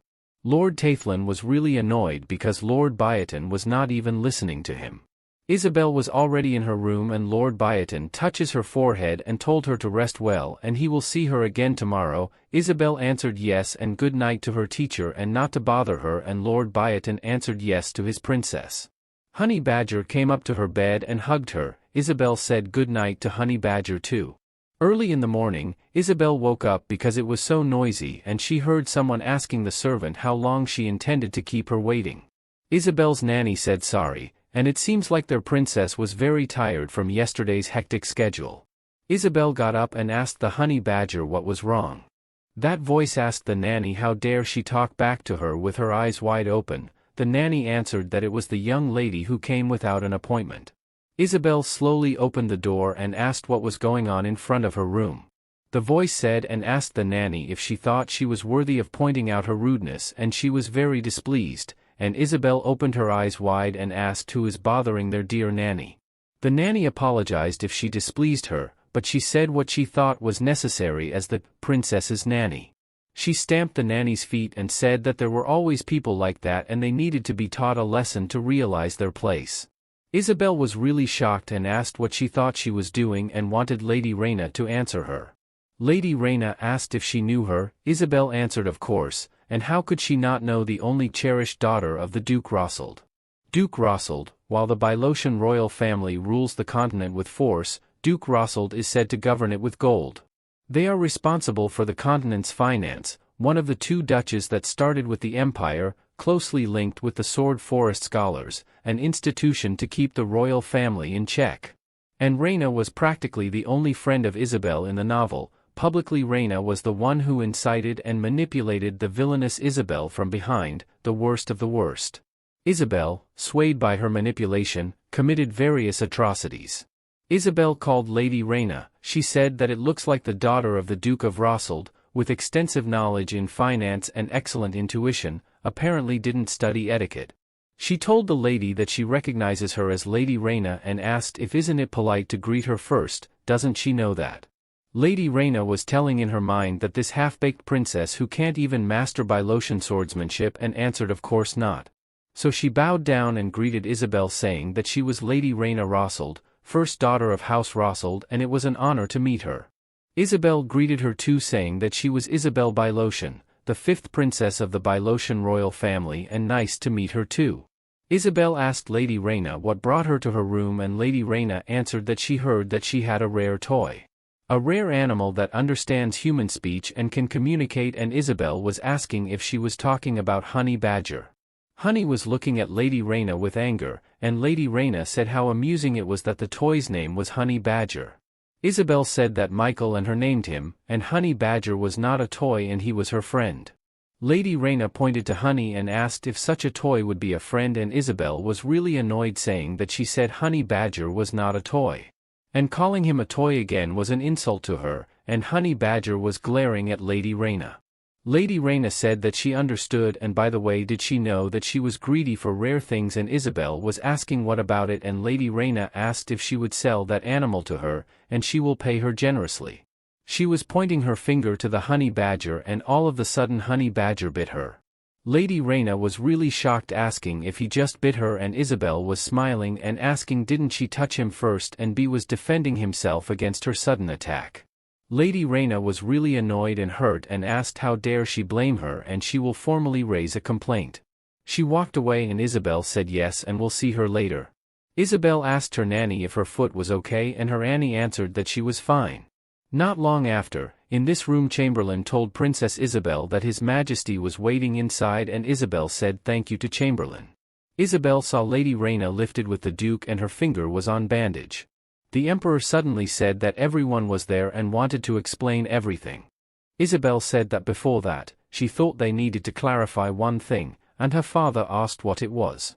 Isabel answered that since it was a matter of questioning Lady Reina for dishonoring the royal family, she told Duke Rothschild that he needed to put Lady Reina down and pleaded Lady Reina to come down. Lady Reina hid on her father's shoulder and said no, and it hurt, and then the Duke asked Isabel what does she mean by that. Isabel answered that Lady Reina called her friend a toy, and the Duke said that people usually don't refer to animals as friends. Isabel said additionally that Lady Reina demanded that she sell her friend even though she repeatedly told her that it wasn't a toy. The Duke said no, and the important thing was that the animal caused significant harm to his daughter. Isabel was thinking that her touch was very gentle and Duke Rothschild would always be on Reina's side no matter what, and she was a bit envious of that. And so she told the Duke that what was important was that Lady Rayna insulted the Bylocian royal family. Duke Rothschild asked about being insulted by the royal family and did she understand the gravity of what she was saying. Isabel answered of course and then suddenly called Honey Badger and wanted the Duke to look on responding to her friend's name. The Duke asked what does mean, even trained dog responds to its name and Isabel said that the name Honey Badger was given by her brother, Michael Bylocian and her, Isabel Bylocian. In other words, it means that the royal family gave it a full name, and when the royal family bestows a name, it signifies that it fully belongs to the royal family. And she said additionally that despite clearly explaining that, Lady Rayna kept insulting the name given by the royal family and suddenly asked if she was wrong and isn't it clear who was at fault now. The Emperor was glaring at Duke Rothschild and to his daughter, and so Duke Rothschild put down Lady Rayna and wanted her to apologize. Lady Rayna said no and it hurt her, and all of a sudden the Emperor said that the Bylocian royal family only reprimands a mistake once, and wanted Lady Rayna to consider herself lucky. Duke Rothschild bowed down and said sorry to the Emperor for failing in educating his daughter and he will make sure to give her a stern warning when they return. Lady Rayna turned to look at Isabel, and Isabel was smiling at her and asking in her mind to Lady Rayna that she thought she was the only one with a dad and she has a dad too and he was really handsome. Lady Rayna was so annoyed and then she bowed down to Isabel and said sorry, and Isabel reached her hand and told Rayna that it was okay. And she called Lady Rayna a sister and to get along, the Bylocian royal family and the Rothschild duchy. The two families were in a mutually beneficial relationship, but they don't hold respect for each other. The Bylocian royal family provides strong military power, and the Rothschild duchy responds with equivalent financial power. Lady Rayna said that she truly understands why they don't revere her as a princess, but that doesn't mean she will just sit back and take everything. And she needs to make money for the royal family. The old man was hugging a honey badger and he was really happy and said that it was true how its fur was so fluffy and soft. He lifted up the honey badger and said that he will love him to his heart's content and Isabel was staggered and said that she didn't expect Lord Tathlan to like it that much. Honey Badger was asking for some help and Lord Tathlan told Isabel that if she let him spend time with Honey Badger every day, he would teach her everything, no matter what. And so Isabel said sorry to Honey Badger and pleaded to get along with Lord Tathlan, and she was begging for it. Lord Tathlan said additionally to Isabel that he will teach her with all his knowledge. Isabel touched the honey badger and said that the honey badger was going through a lot and told the honey badger that if he behaved, she would give him a kiss later. Honey was staggered and thinking about kiss was equal to marriage and Lord Tathlan hugged her and Isabel was saying sorry in her mind and it was all necessary for the greater good. Duke Rothschild and Lady Rayna already left and Lady Rayna told her father that she hates him. The Duke said sorry and Lady Rayna said that she doesn't care and she hates the princess the most and she hates her to death. And she hates the Emperor too, she hates the entire royal family. She had those teary eyes and asked how could Isabel do that at the end, and if she hadn't taken her hand she would have been branded as the wicked lady who rejected the princess's hand. And she was thinking that it was definitely intentional and she was completely trapped. She was really angry and shouted that Isabel was just a penniless barbarian with not even a peck of manners. And the Duke said that her poor daughter was so upset and told her to wait and he will make sure to embarrass them later and he will make them realize just how immense their wealth was. And wanted her to stop crying, because she is going to have a runny nose and he won't let them get away with it. And a week later, a newsletter that Isabel had requested was already in her hands and she said thank you to her nanny after receiving it. And she was really happy reading the newsletter and said that finally, and she was staggered and said that she finally found it. The Math Olympiad participation notice. Isabel and Lord Tathlan was talking and Lord Tathlan asked Isabel if she was planning to participate in the Math Olympiad hosted by the Mirotel Magic Federation and Isabel answered yes. He asked Isabel again if she knew she needed a letter of recommendation to participate, right? And Isabel answered of course she had, her teacher Karen had already written a letter of recommendation for her. Before the newsletter arrived, teacher Karen asked her if she needed her recommendation to participate in the Math Olympiad and she supposed she was planning to gain knowledge and experience there.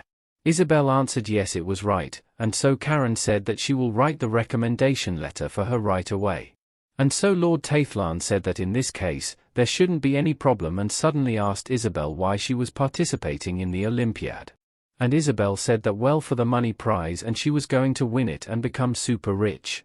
Lord Tathlan laughed at her and told her that she won't become rich with that money, and asked if she knew how much a house in the capital costs and she wouldn't even be able to buy a tiny room. Get real.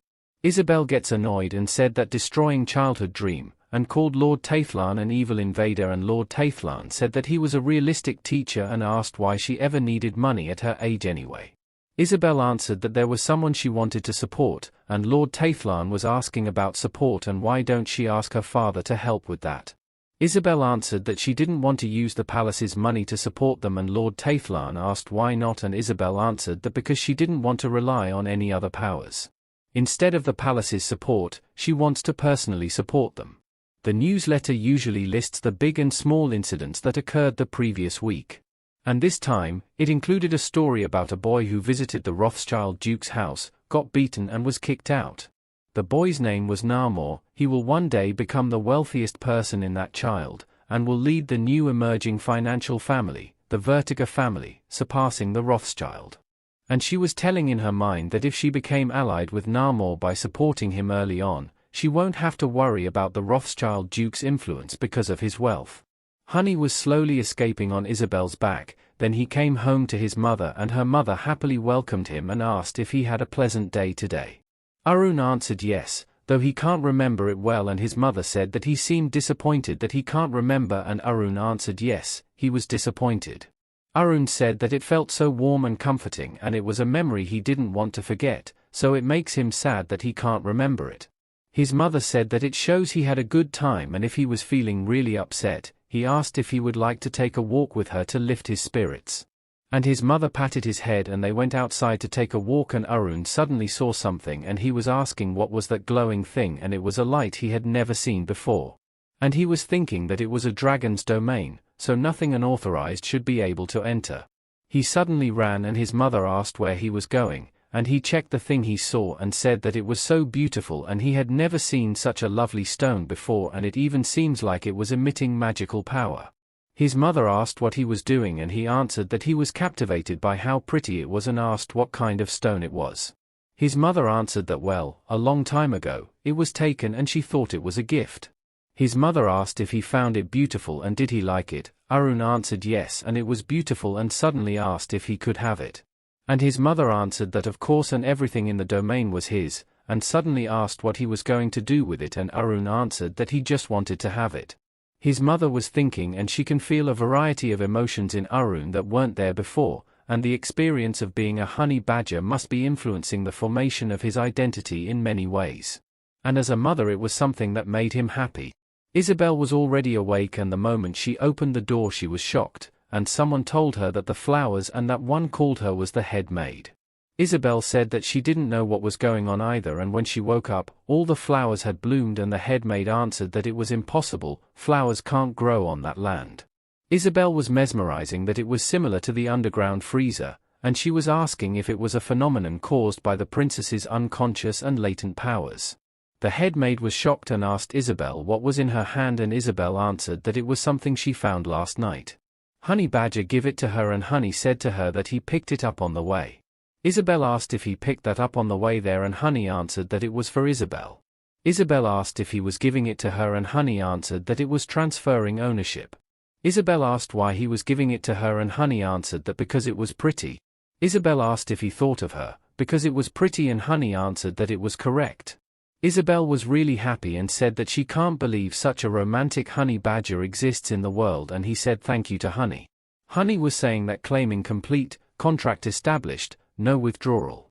And saying in his mind that a gem was equal to an engagement gift. Isabel told the head maid that it was what happened, and the head maid said that she had never seen a red stone shine so beautifully before, and Isabel giggled and said that she didn't either. The head maid said that looking at the fully bloomed flowers and that stone reminds her of an old legend, and Isabel was asking for a legend. The head maid answered yes, and it was said that Bylosian royalty used a treasure called the engagement stone to propose to their lovers. And there was a legend that if you swear on the engagement stone and your love fully blooms, the flowers will bloom abundantly in response. Isabel smiled and said what a romantic legend, and asked did her father also propose to mother with that treasure, and the head maid answered no, that treasure was lost 200 years ago. Isabel asked why, and the head maid answered that there were various theories. One of them was that it was taken by a notorious evil dragon. The head maid was mesmerizing that according to the records, the treasure that disappeared 200 years ago was said to be in the form of a red gem. A red stone and fully bloomed flowers, and she suddenly shook her head and said that no, it can't be, and asked in her mind how could a honey badger just pick up a treasure that was lost 200 years ago, and it must be a sign of the princess's brilliance. A few days later, Isabel arrived at the border of the Marotel Magic Federation to participate in the Olympiad. And all of a sudden someone asked who did they have there, and wasn't Princess Isabel. Isabel answered and greeted and nice to see them all there. And that someone asked why that person was there. The head maid was talking to a man, and the man said that no, surprisingly, it was genuine and it was indeed the red tear crafted by Master Sebastian, and the head maid pleaded with the man to check it again. The man said that he can tell because he was of his bloodline and their family's special refining method had also been confirmed. And the man was the imperial gem appraiser, Marco Yermiel, and he said additionally that it was definitely the red tear. The gem appraiser was thinking that he came there because Her Highness requested an appraisal, but to think it was really that engagement stone, and asking how did the honey badger end up with it. Then he told the head maid that he was glad to see that treasure again and he would pay the amount and pleaded to sell it to him. The head maid got it and said that it was not for sale, and the gem appraiser asked if it really was. And the head maid answered that the ownership of the gem belongs to Princess Isabel. However, she can offer it for rent, not for sale. But if he refuses, that is fine, and they will head to the Sun auction house, and the gem appraiser asked if she was saying that she will auction that historical treasure. The head maid answered no, and it will also be available for rent there, and the fact that the treasure exists at the auction house will create enormous added value. And the rental fee of 100 million lumen per year will be a small price, especially since the one entrusting the treasure has a guarantee from the Empire's Chamberlain. However, considering the historical significance of the treasure and the connection with the Yermiel family, she came to him first. The gem appraiser was thinking and suddenly answered that he understood and Yermiel will pay and rent it, and the head maid said that the rental fee was 100 million lumen per year, and if he agreed, they would only accept cash in a lump sum. The gem appraiser asked about a 100 million lumen per year in cash, and the head maid answered the contract will be renewed annually, and it was a pitifully small amount compared to the treasure's value, and she didn't think it was a burden for the Empire's top appraiser. The gem appraiser was a little bit worried, and so he answered all right, and he agreed. Lady Raina was also there at the Math Olympiad, and she said that she heard that Her Highness was participating in the Olympiad, and she was asking if it was true. Isabel asked if Lady Raina was participating as well, and Lady Raina answered yes and asked her if she didn't know. And she said additionally that her participation has been featured a lot in the newsletters. Lady Raina was thinking that she was just a participant for the Olympiad under 14 years old, and what a prize of only 3 million lupin for kids of that level. And all of a sudden someone called Isabel, and Lady Raina staggered because it was Lord Byton. Lord Byton greeted Lady Raina and said that he was Lord Byton, attending to Her Highness. Isabel was shocked, and she was asking if Lady Raina fell for Sir Byton at first sight, and Lady Raina felt amazed and said that she had heard a lot about Sir Byton's reputation, and he was a distinguished aide favoured by His Majesty for his combined martial and scholarly talents. Lord Byton said thank you to Lady Raina, and Isabel was saying in her mind that it seems Lady Raina knows how to recognise a handsome person. Lady Raina suddenly said that, by the way, it was quite fascinating that the Princess of the Sword Empire was showing interest in mathematics, and it was indeed very intriguing. And then suddenly asked aren't she interested in mathematics because she was not good at swordsmanship. Isabel was telling in her mind that it seems like Lady Raina deliberately trying to pick a fight with her, and so she answered that she genuinely enjoys studying and participating because she finds it fun, and asked Lord Byton that it was right, and Lord Byton answered that indeed she was. She was holding Lord Byton's hand, and Lady Raina was shocked and really annoyed, and Isabel was asking in her mind did she provoke the jealousy of a 10-year-old in love, and by the way, who was the person next to Raina. She said an excuse to Lady Raina and asked who was the person next to her, and Lady Raina turned to look and focus, and said that it was Yuri. And she was a commoner sponsored by the Rothschild family, and she wanted the girl to say hello to Isabel and Sir Byton. The girl greets and said hello, and Isabel was thinking and asking if she was a commoner sponsored by the Rothschild family and if she was the same Yuri who was described as a math prodigy in the original work. A 9-year-old girl taking care of her sick mother and siblings and struggling to live in order to receive sponsorship from the Rothschild family. She didn't have a major role in the original work, but she seems similar to her in that she was studying while receiving sponsorship, so she remembers her. She came closer to Yuri and greeted her and asked if she did come to participate in the Olympiad as well, and Yuri answered yes. Isabel said that she knew about Yuri's situation from the newsletters and Yuri was a little bit shy, and Isabel said additionally that she thought someone like Yuri was truly strong and admirable. And she told Yuri that if there's anything she can help with, please come find her, and she was at the Arena Palace in Byloshan and she will support her. Yuri was staggered and touched, and Lord Byerton was really amazed and asked how can their princess be so broad-minded, and Isabel answered that even when Lady Rayna wields a blade made of her tongue, she remains unfazed and she don't want to waste time worrying about such trivial matters. Lord Byerton lifted up Isabel and said that it was truly admirable, and Isabel pleaded Lord Byerton to twirl a little more. Lord Byerton said yes as she wanted, and all of the sudden Honey arrived really annoyed, saying that excessive physical contact was not allowed and he was blocking Lord Byerton's face. Isabel pleaded Lord Byerton to endure and he was her friend, and she asked Kim how did he get there, and Honey answered that he was sneaking by the carriage. Lord Byerton was shocked and asked Honey if he sneaked onto the carriage for the entire 3 days it took to get there, and Honey answered that Kim Honey Badger was a master of daytime naps. Isabel hugged Honey and asked Lord Byerton that Honey really was uncontrollable, isn't he? On the day of the Olympiad, Lady Rayna asked Yuri if she did see Princess Isabel, and Yuri answered no, and Lady Rayna said that it was strange. She asked Yuri if she checked the names posted at each exam hall and Princess Isabel's name not listed. Yuri answered that she checked, but Her Highness's name wasn't there. Lady Rayna was really annoyed, saying that Princess Isabel was an unhelpful princess and she can't stand the princess, but if she doesn't come, they won't be able to see Lord Byerton. Yuri asked if she should find out where Princess Isabel was, and Lady Rayna answered to forget it, and she must have realized her place and got scared, deciding to drop out. And of course, what would the Princess of Byloshan be doing at the Olympiad? She asked Yuri if she thinks so too, and Yuri answered yes, and it seems that way. Lady Rayna told Yuri that she need to do well, since she was sponsored by the Rothschild family. Her results will reflect on the Rothschild family's reputation. Byloshan only sponsors children with talent in swordsmanship, and they haven't even participated in the Olympiad, let alone won. And Lady Rayna was asking in her mind how could a half-hearted princess, who can't even see a sword, dare to participate, and it was laughable. And if Yuri achieves excellent results, it will definitely put the princess in her place, and absolutely it will prove the gap between the Byloshan imperial family and their family. Princess Isabel was really amazed and said that she couldn't believe she was actually at school, the school desks, school chairs, and she was so excited. In her previous life, she was stuck in a hospital room and never got to go properly. While she was answering, she suddenly noticed that the equation was easy, and she was asking if the difficulty was much easier than she thought, and anyone in the science track in South Korea could solve that easily. She was already done and she was stretching her body, saying in her mind that she had solved everything. She was mesmerizing that in the Olympiad, if scores were tied, the person who submitted first wins. And just in case, she will submit early and leave. And so she passed her answer, and the professor asked if she has finished everything already, and Isabel answered yes.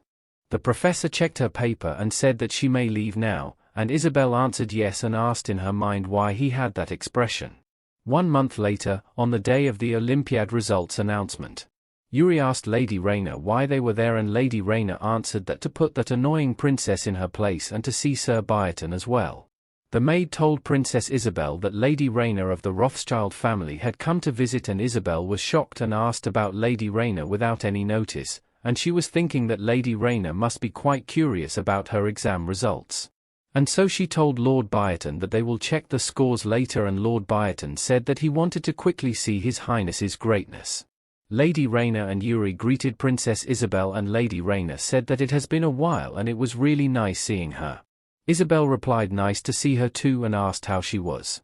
Lady Rayna looked at Lord Byerton and asked if he remember her. She was Rayna from Rothschild, and it was an honor to meet again the aide to His Majesty, who was so renowned. Isabel was telling in her mind that still as handsome as ever. Lord Byron said hello to Lady Rayna and Isabel noticed that Yuri was there too and said that it was nice to see her, and Yuri said hello to Her Highness. Lady Rayna said that by the way, Yuri whom their family sponsors won first place in the Olympiad and she wonders if the princess who just attended for fun realizes how impressive that was. Princess Isabel was surprised and asked really well and said congratulations to Yuri, and winning the first place was amazing and she knew Yuri would do great. Yuri was shy and Isabel said sorry if her reaction was too much and she was just happy. Yuri replied no, not at all and said thank you to Isabel. Lady Rayna was really annoyed looking at Princess Isabel's hand holding on to Yuri, and all of the sudden Lord Byron said that Yuri won first place, and he didn't understand why the princess was so happy. Isabel said that the reason she was happy was that she genuinely thought that all the effort Yuri had put in to get to that point was truly admirable. And she asked Lady Rayna what she thinks and Lady Rayna answered that she was not even close to Yuri's level. Isabel said that she was just about to check her results too and asked Lady Rayna if she would like to look at them together. Lord Byron gave the envelope to Princess Isabel and said that he was all nervous, and the moment Princess Isabel opened it, Lord Byron was shocked and was so happy because Princess Isabel actually achieved second place. Lady Rayna was shocked and Lord Byron said that a second place was truly amazing for a princess, and Lady Rayna asked that it was unbelievable that the princess came in second place and she will have to file a complaint. Lord Byron was shocked and asked about the complaint she was saying and Lady Rayna answered yes, and with the princess's status, it was only natural to raise an objection and she was deeply moved by Princess Isabel's integrity. Lord Byron asked Isabel if she could tell them what went wrong and Isabel answered that she received a perfect score and submitted her answer sheet first.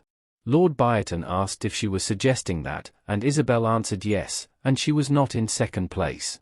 At the Marotel Magic Federation, First Magic Tower. Lord Byron and Isabel came there and the professor asked if they came there to raise an objection about why she was in second place. Isabel answered yes, that was right. Princess Isabelle turned around and said that she will show them the solution to the problem she solved again. She was writing on the board and someone said that it was really unbelievable and can that really be the logic of a 6-year-old? The way it's explained was incredibly clear and asked again how can such a young child convey things so clearly? Princess Isabel said that it was how she arrived at the answer and she was also the first to submit her answers. That's why she couldn't accept being in second place, so she came there to see for herself. The professor was thinking and said that it was quite troubling. Before the announcement of the Olympiad results, First Magic Tower. They cannot allow the Princess of the Swordsmanship Empire to take first place. This time, even the apprentice of the celestial mage, Manon also participated. If it becomes known that the apprentice was defeated by the Princess of Bilotion, and then suddenly someone said that can't happen and someone asked what they should do then. And the man asked how about the symbols used by the princess. They were not officially recognized mathematical symbols in the current system. Although it can be interpreted as therefore in context, it doesn't conform to the correct mathematical notation. However, recognizing the princess's abilities, it was deemed more appropriate to impose a time penalty rather than deduct points, thereby awarding the honor of second place, and asked Isabel if she did understand. Isabel was asking in her mind if she made a mistake, and even if the symbols were familiar to her, they are not necessarily standard in that world. She felt sad and said in her mind that she should accept it gracefully. And all of a sudden someone opened the door and asked if she could enter. Isabel was shocked and it was Karen and the professor asked what brought her there. Karen walked through and put she was holding on the table and the professor asked why she suddenly barged in like that and what was going on. Karen answered that Princess Isabel truly deserves the top spot, and the man said sorry, but the ranking has already been officially announced and teacher Karen pleaded with the man to take a look at the documents she had prepared. A month ago, the princess's solution was flawless without a single error, she even submitted her answer sheet first, didn't she? But the formula, the professors at the Magic Tower will use that formula to push her down from the top spot. They don't want to give the top spot to the Princess of Bilotion and it seems that Manon, the disciple of Gilgaray, also took the exam that time. And that would explain why the difficulty of the test was lowered. If you uphold the prestige of the High Mage, they will likely give the top spot to Manon. Perhaps she was being overly cautious, but it doesn't hurt to be prepared. Then she asked the examiner if the professors haven't seen the recent academic journals. She pointed to the paper and said additionally that it was odd, wasn't it? He was one of the people who approved her thesis, and asked weren't he was a professor. The professor asked what exactly she was trying to say. Teacher Karen answered that the concept that the princess shared with her, something that didn't exist in the current world of magic formulas. She officially registered that concept in an academic journal, in the name of the princess. And if he looks closely at her paper, he will see the mark, which means it wasn't rejected, and it was properly published in the journal. And he was the professor, who acknowledged the formula from the Isabel theorem. And asked if that should resolve the issue, right? 3 days later, in the city, there was breaking news and a murmuring that the Princess of Bilotion had achieved the youngest top score in the Olympiad. In the 500-year history of the Olympiad, such an event has never occurred, a royal who took the top spot in the 19th Olympiad. Everybody was shocked and amazed, saying that a top scorer from the swordsmanship empire in the Olympiad, and she was only 6 years old, they say. Someone said that it was unbelievable and all of a sudden Princess Isabel came out. Somebody asked if that child was the Princess of Bilotion and she was nothing like the rumors. The child who Bilotion produced, there were rumors that she lacked royal grace, a mere half-wit, but she exudes the grace and strength of royalty, she shines even when standing still. Isabel talked in front of many people and said hello, and she was Isabel the fourth Princess of Bilotion. Isabel asked if anyone had any questions, then all of a sudden someone raised a hand and answered yes. That someone asked that they say she almost lost the honor of being the top scorer, was that true? Isabel answered that she didn't think lost was the right word, it was true that she used symbols she doesn't usually use. Karen was shocked and said that as expected of their princess, it was hard to believe she was only 6 with such a composed demeanor. Isabel said that she just wanted to show something, and she was asking herself how could she not be nervous when it was her first interview. And she can do something well even if it was not swordsmanship.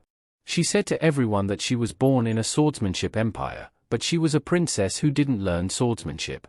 And there were no defective people in the world, and they were all shining people. The one asked Isabel to answer its question, and they understood that it was a tradition for the top students in the Olympiad to enter the magic tower, and will she also enter the magic tower? Isabel was telling in her mind that she was wondering when that question would come up. Someone asked again that they have heard she already learned magic, does that mean she has decided to pursue a career as a mage? Isabel answered that she has no plans to enroll in the magic tower, and asked why they asked, isn't it a waste not to pursue her talents and abilities? She prefers to study magic leisurely and enjoy it rather than striving to become a grand mage. She was thinking that if she say there that she want to create magic for people instead of war and destruction, she might end up living a stressful life like Taithlan, and she just want to enjoy her short life. She was being asked what she was planning to do with the prize money. Isabel answered that she was going to donate it. She wants to help people who have dreams and passion but are struggling financially. And she was mesmerizing in her mind to Namor, she will invest everything in Namor and she will make the richest person in the world her ally, she will build up a fortune that the Rothschild dukes can't ignore. For their Bilotion she also wants to be someone's gift. Everyone was shocked and all of a sudden clapped their hands to Princess Isabel, saying how wonderful that princess truly has such a warm heart. To think she holds such compassion for those she has never even met, and they were truly moved. Isabel was staggered and the people said that they will live with pride as a citizen of Bilotion. Isabel was really shocked and teacher Karen said that it had such a profound meaning.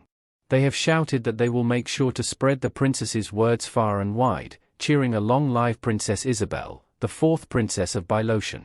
Isabel was really shocked and asked what was going on. Isabel already came home and her nanny asked if she was alright. She answered that it was exhausting and she can still hear the cheers in her ears. Her nanny smiled and said that she was really amazing and asked if she knew how they wrote about her in today's newsletter. The newsletter said that they saw the sunlight, her warmth was a gift itself. And she had never seen such a sincere smile, it was so genuinely happy that even she found herself smiling. Princess Isabel's smile was undoubtedly a treasure, 1 in a billion. Her compassion for those indeed, the smile born from that warm heart, was truly a blessing for the people. Who in the world can smile with such purity? Her heart was colored peach by the princess's smile today. Isabel was really annoyed and told her nanny to stop, and it was so embarrassing. Her nanny said that she was really proud of her, she even set an example for Lady Rothschild.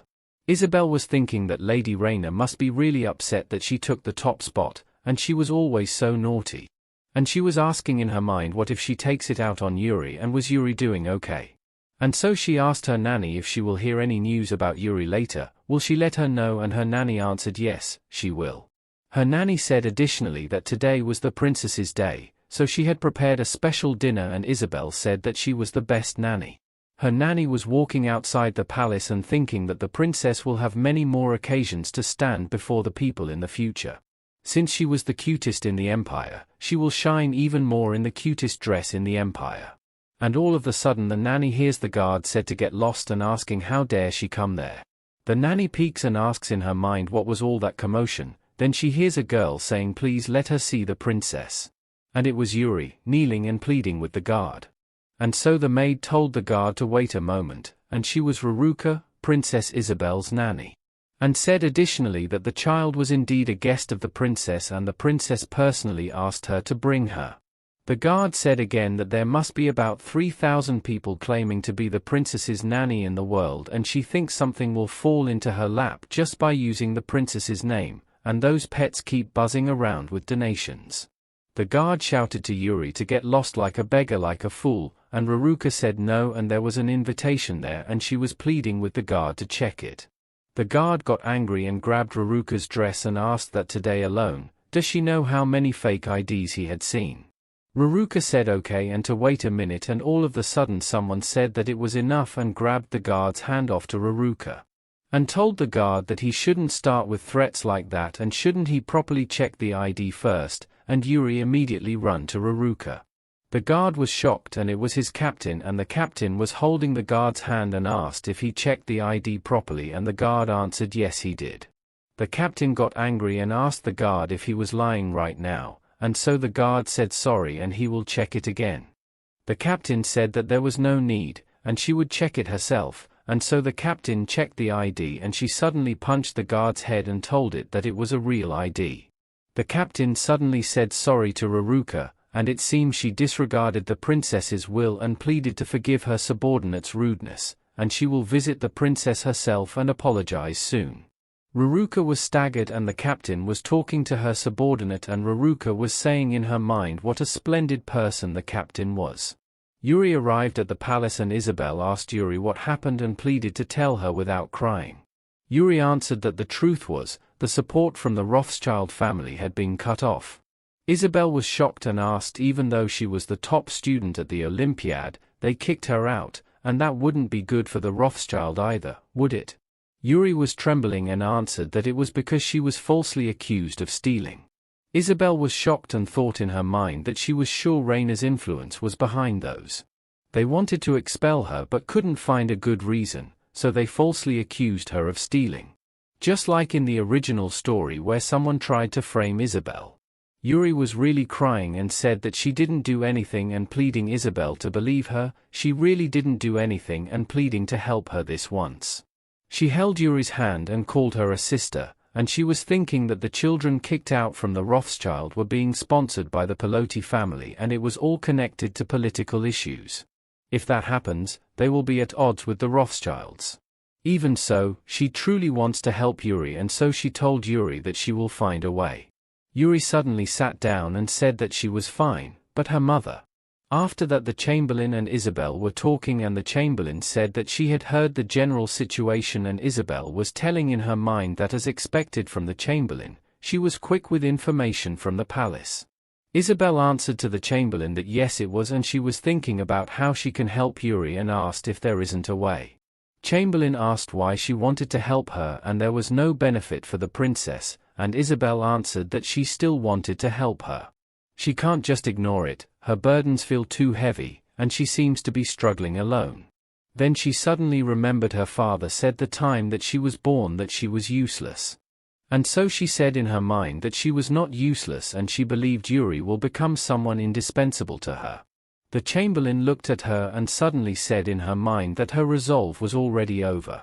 Then she told Isabel that very well, if that was the princess's wish, and as the Chamberlain she would arrange Yuri to be employed as her maid. Isabel asked if it really was, and the chamberlain said that there was one condition that just be fulfilled first. Isabel asked if they needed the family's permission, and the chamberlain answered exactly. The chamberlain said that the matter will inevitably entangle them with the Rothschild family, and Isabel said that she will submit the case to the emperor for review. Chamberlain said that the part was her, and Isabel said no, and she will do it, she will tell him herself, and it seems the right thing to do. The day after that, Isabel was on the dining table together with the empress and the emperor. Isabel was amazed, thinking, and asked her father how often they have dinner together. In her dreams, it felt like it was only a dream, and she was asking if it was reality. Even though Yuri had only been placed as her maid temporarily, she was still happy and asked again if it was happiness. Her mother asked her why she called them. Isabel was really amazed looking at her mother, that every moment was so graceful, so elegant and beautiful. Telling in her mind that her mother was the best, she was amazing and she will be like her mother one day. Her father called her name and she answered yes to her father. Then she told her father that she wanted to make Yuri her maid and asked if he would allow it. Her mother was staggered and her father took a deep breath and said, "What a ridiculous notion." The empress cleared her throat and said that if he said it like that, she would misunderstand. And so the empress told Isabel not to misunderstand, and what she meant that it was absurd for them to care about the Rothschild dukedom's opinion. Isabel looked at her dad and asked if he was mad. The emperor answered that he was not mad, and Isabel replied that he was a liar, and the emperor answered that he was not lying. The emperor looked at her and then suddenly lifted her up and put her on his leg.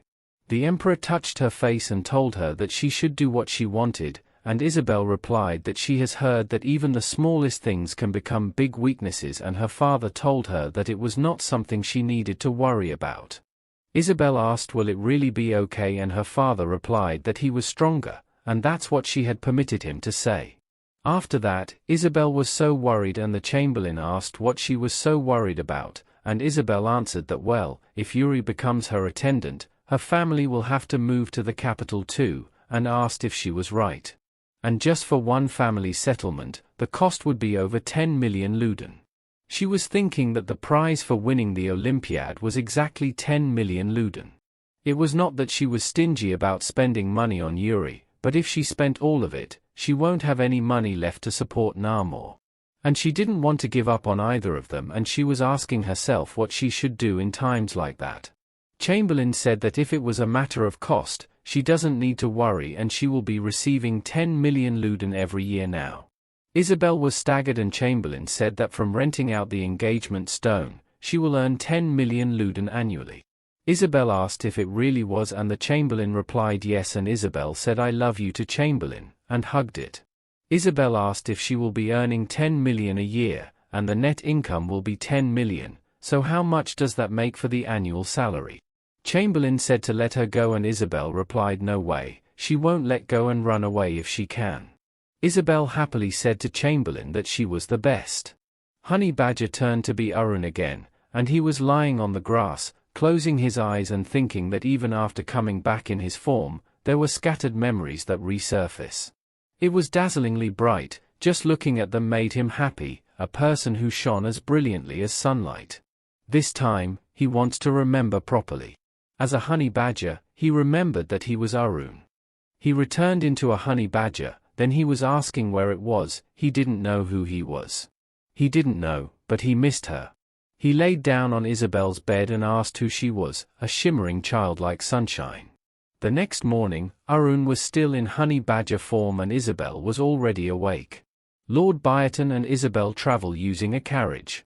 Isabel asked Lord Byerton if Yuri and Mother arrived safely, and Lord Byerton answered that of course.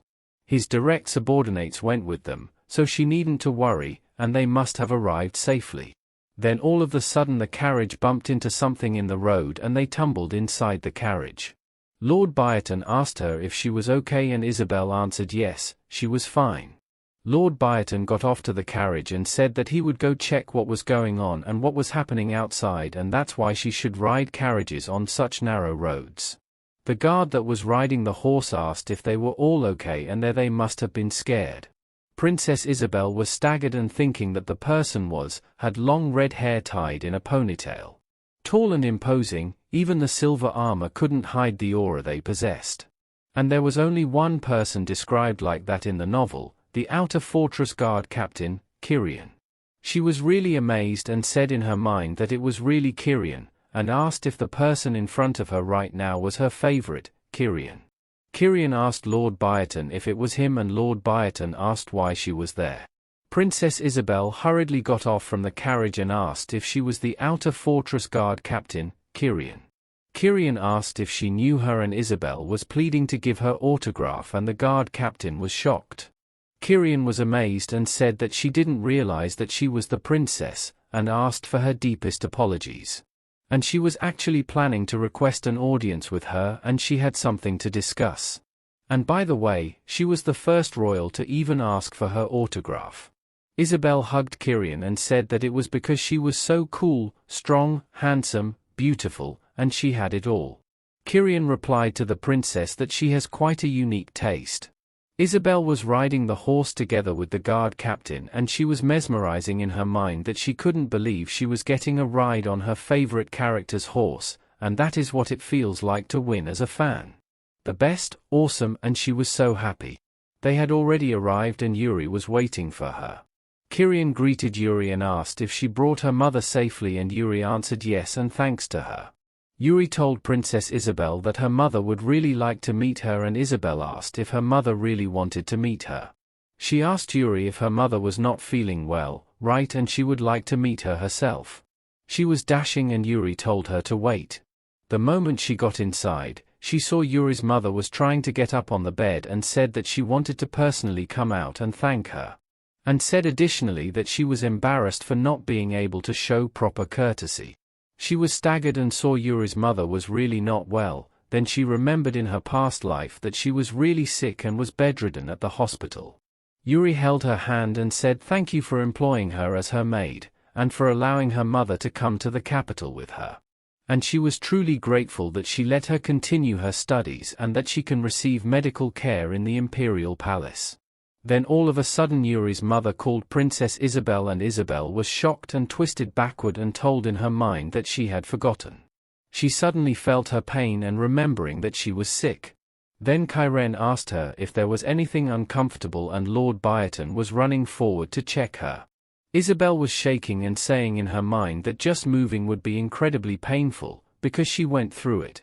Then suddenly Yuri's mother came out to the carriage and said to Isabel that she has heard so many stories. They say that she was a very kind person to Yuri, and thank you for showing her she was not alone. Yuri's mother was shaking and Isabel was saying in her mind that it was different, she was different. She gets near Yuri's mother and suddenly hugs it, remembering the days that she was sick, saying that she doesn't like it. She wanted to stop now, she can't move anymore. Her mother asked her how about they rest for a bit and try again. She was saying in her mind that she didn't need any pity. Actually, everyone thinks it inside their hearts. She was glad she was not like that. It hurts so much she can't do anything, and she was pleading to everyone to leave her in the room. They said sorry to her and they just wanted to see her. She was telling in her mind that it was all lies and that's what she thought. But that person was different from her in her past life. And she was thinking that Yuri's mother was probably going through so much more than her, she was much stronger than her. She wanted to help, so she can be different from her past life. If she can. She will do her best. She wants to cure Yuri's mother. And she thinks she understands now. There were people who treated her with sincere hearts. Even if she acts like a spoiled child sometimes, they want her to be healthy and they were cheering her on. Looking at her friends outside the window, telling in her mind that they loved her. Of course, not everyone may have felt the same way, but someone with the same heart as she has now must have helped her in her past life. So that was the real reason why she wanted to help others like what she received. She will also help people with all her heart. She told Yuri's mother not to worry too much in the future. Yuri was an amazing person and they were going to be good friends for a long time. They were already back at the palace and the maid asked Yuri what she was doing. Then Yuri answered that she was making sweet dessert for Her Highness. The maid asked if it really was, and Yuri answered that when you add sodium bicarbonate to hot sugar, the sugar breaks down into low molecular weight glucose and the carbon dioxide generated there. She was already done and she went to see Princess Isabel and said that she made her a dessert. Princess Isabel was staggered and asked if it could be sweet, and Yuri asked Princess Isabel if she would mind trying it. Princess Isabel gets the sweet thing and tells in her mind that she never got to eat that in her past life. Then she tasted it and she was really shocked and she shouted that it was sweet and it was delicious and it was what happiness was. Honey Badger was really shocked and it made him jump off, and Princess Isabel said to Yuri that she was the best and asked what can't she do. Yuri said that she will make her more, and Princess Isabel replied that they will study while eating that, and that was Yuri's unexpected talent discovered. And so 6 months passed. She went to Teacher Karen. She knocked on the door and asked Teacher Karen may she have a word with her. Teacher Karen was staggered and said that it was not even class time yet, and asked why she was there. Princess Isabel answered that there was something she wanted to show her, so she came to find her first. Teacher Karen asked her if it was that thing she was hiding behind her. Princess Isabel laughed and said that it was that she made it. She showed that thing and happily answered that she finally finished making the dimensional gate. A boy opened the window. He was making a big company vlog and she was already in his 3rd year, another day out in the field. He was Yuri, a reporter for Whisper, the #1 news outlet on the continent. Recently, he was the one who wrote the top interview piece on Her Highness's victory in the Olympiad. And by the way, he has to go to work early today since he had been summoned by the higher-ups. Something about an issue related to the imperial family, and he, Yuri, will fact-check whatever the news was. And bring it to you quickly. He was being asked if he had forgotten that Whisper was sponsored by the Magic Tower, and he knew how uncomfortable his article made things for them. And to make sure he doesn't get on the Magic Tower's bad side, forget about journalistic principles or mission, and don't get too passionate. And he was saying in his mind that still, a reporter's job was to convey the truth as it was. Anyway, today was the day the imperial family announced their new teleportation gate, and he was staggered when Her Highness didn't look well, and what could be going on. Isabel was saying in her mind that she was foolish and asking herself how she could make such a mistake. And why she didn't consider who would be the first test subject, and she just assumed it would work smoothly. She was so focused on completing it that she neglected the most important part. She should have proven it was safe before demonstrating it. She was too obsessed with making it accessible to everyone. The people around her were asking who would be doing the demonstration. Were they seriously asking one of them to volunteer, and they were just test subjects to the Empire? Lord Byerton gets annoyed and asks how dare them and what kind of safety. Lord Byerton was going to get his sword, but Princess Isabel told him to stop and they were just worried, that's all. And said additionally that she was fine, it was not like they did anything wrong. Besides, the main users of the teleportation gate will be regular citizens of the Empire. And they needed to listen to their concerns. Then all of a sudden the Emperor arrived and asked what all the commotion was. Princess Isabel answered to her dad that she just realized they hadn't thought about who would be the first to test it. And she would like to dismantle it, check everything, and then present it again, and she thinks she has unnecessarily made everyone anxious and she said sorry for it. Then the Emperor suddenly said that he would do it and Isabel was shocked and the Emperor said that he would go in. Lord Byerton was staggered and said that if worse comes to worst, he will do the demonstration himself, and the Emperor was showing his refusal face and Lord Byerton replied that it won't work. He asked the Emperor that both of them have Bilotian bodies, don't they? Since Bilotian bodies were different from ordinary people's, even if he succeeded, it won't be meaningful. The same goes for him. He also has a strong magically enhanced body. Then all of a sudden Princess Isabel said that it was fine and she would like to dismantle it. Then all of a sudden the Empress raised her hand and asked how about her. She was not of Bilotian descent and had an ordinary body, and asked wouldn't she be the perfect test subject. The Emperor came closer to her and seemed so worried, and the Empress said that it was all right and pleased not to worry. The Empress asked what was there to be concerned about. It was something their daughter created, wasn't it? The Empress told Princess Isabel not to worry too much. Of course, she was not doing that without a reason. Geniuses like Karen and Sir Taithlan worked on that, and no one knows better that she do how thoroughly their brilliant daughter must have made it. And most importantly, that mother believes in her. And so the Empress was going to enter the teleportation gate and turned to look at everyone and said that she will be back soon. The Empress already entered the teleportation portal and Princess Isabel was telling in her mind that, to be honest, she was not confident. Her head tells her it was safe, but her heart doesn't feel the same. She was asking if the teleportation gate she made really worked properly. What if there was an error in her calculations? What if she made a mistake? If something goes wrong with her mother because of the gate's side effects, and what if she doesn't come out in one piece, what she has done? Then suddenly her father held her hand and told her not to be afraid and to believe in herself. Princess Isabel was looking at her father's eyes and said in her mind that yes, she will believe in her abilities. In everyone, including herself, her mother will surely come out safely. They were waiting for the Empress to come out from the teleportation portal and somebody asked why isn't Her Majesty out yet? If the teleportation gate was functioning properly, she should have come out a long time ago, and something really went wrong. Princess Isabel was a little bit worried. The Emperor was worried a bit and all of a sudden a ball of snow was thrown away on his face, and Lord Byron and Princess Isabel were really shocked. And it was the Empress doing, and the Majesty came out from the teleportation portal and returned safely. The Empress hugged the Emperor and the people were asking if that means they would finally be able to use the teleportation gate too. The Empress was pleading with the Emperor to keep his composure. He looked a bit frightening in front of the child. Isabel was really happy seeing her mother come out from the teleportation gate. Then all of a sudden a man raised his hand and asked Her Highness if it would be possible for them to try it. Princess Isabel asked if he was, and the man answered that they were workers from the Urbi Mountains.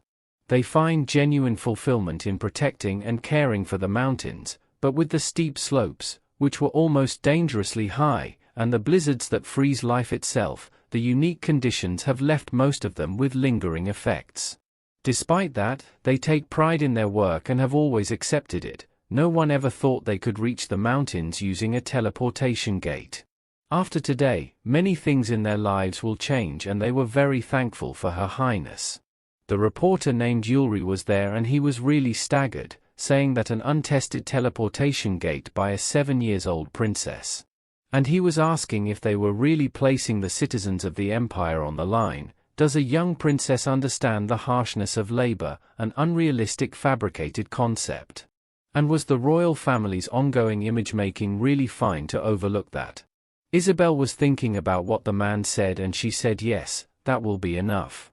Then all of a sudden she heard the guard said to stop right there and the honey badger was running away from the guard biting a coin purse on his mouth.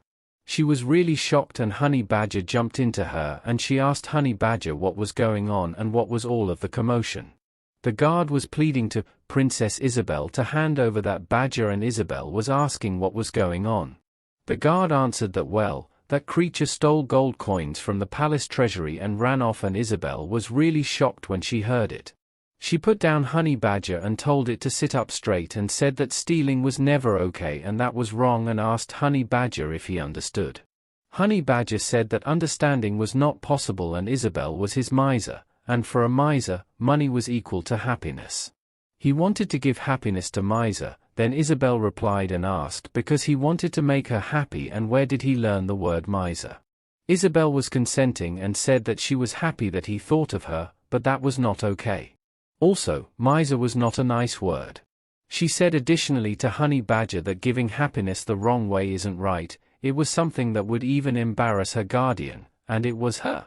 She shouted to Honey Badger and Honey was staggered and he was really scared and had those teary eyes. Isabel was telling in her mind that she can't go soft now. Right now Honey Badger doesn't show any signs of remorse at all. He was acting confident without understanding what he did wrong. And so she told Honey Badger to go over there, face the wall, and raise his hands. It was already night and Honey Badger was walking around the hallway remembering that Isabel was angry and he was feeling wronged, and money was not happiness. Then he was shocked and somebody asked what is that, and it was the Emperor and suddenly Honey Badger bowed down and the Emperor said how amusing. He didn't intend to harm him, so there was no need to be cautious. He turned and said additionally that there was just something he had wanted to ask for a while. The Emperor asked Honey Badger if he was a dragon protecting the royal family, Was he a descendant of the black dragon? Honey Badger turned around and ran away, saying that he was a honey badger, not a dragon. And he was asking who is Arun, a descendant of the black dragon who protects the royal family. And no, he was the black dragon, Arun. That's all for today. Thank you so much for watching. I hope you guys enjoyed. Please don't forget to like, comment, and subscribe to my channel for more content like this. Until next time.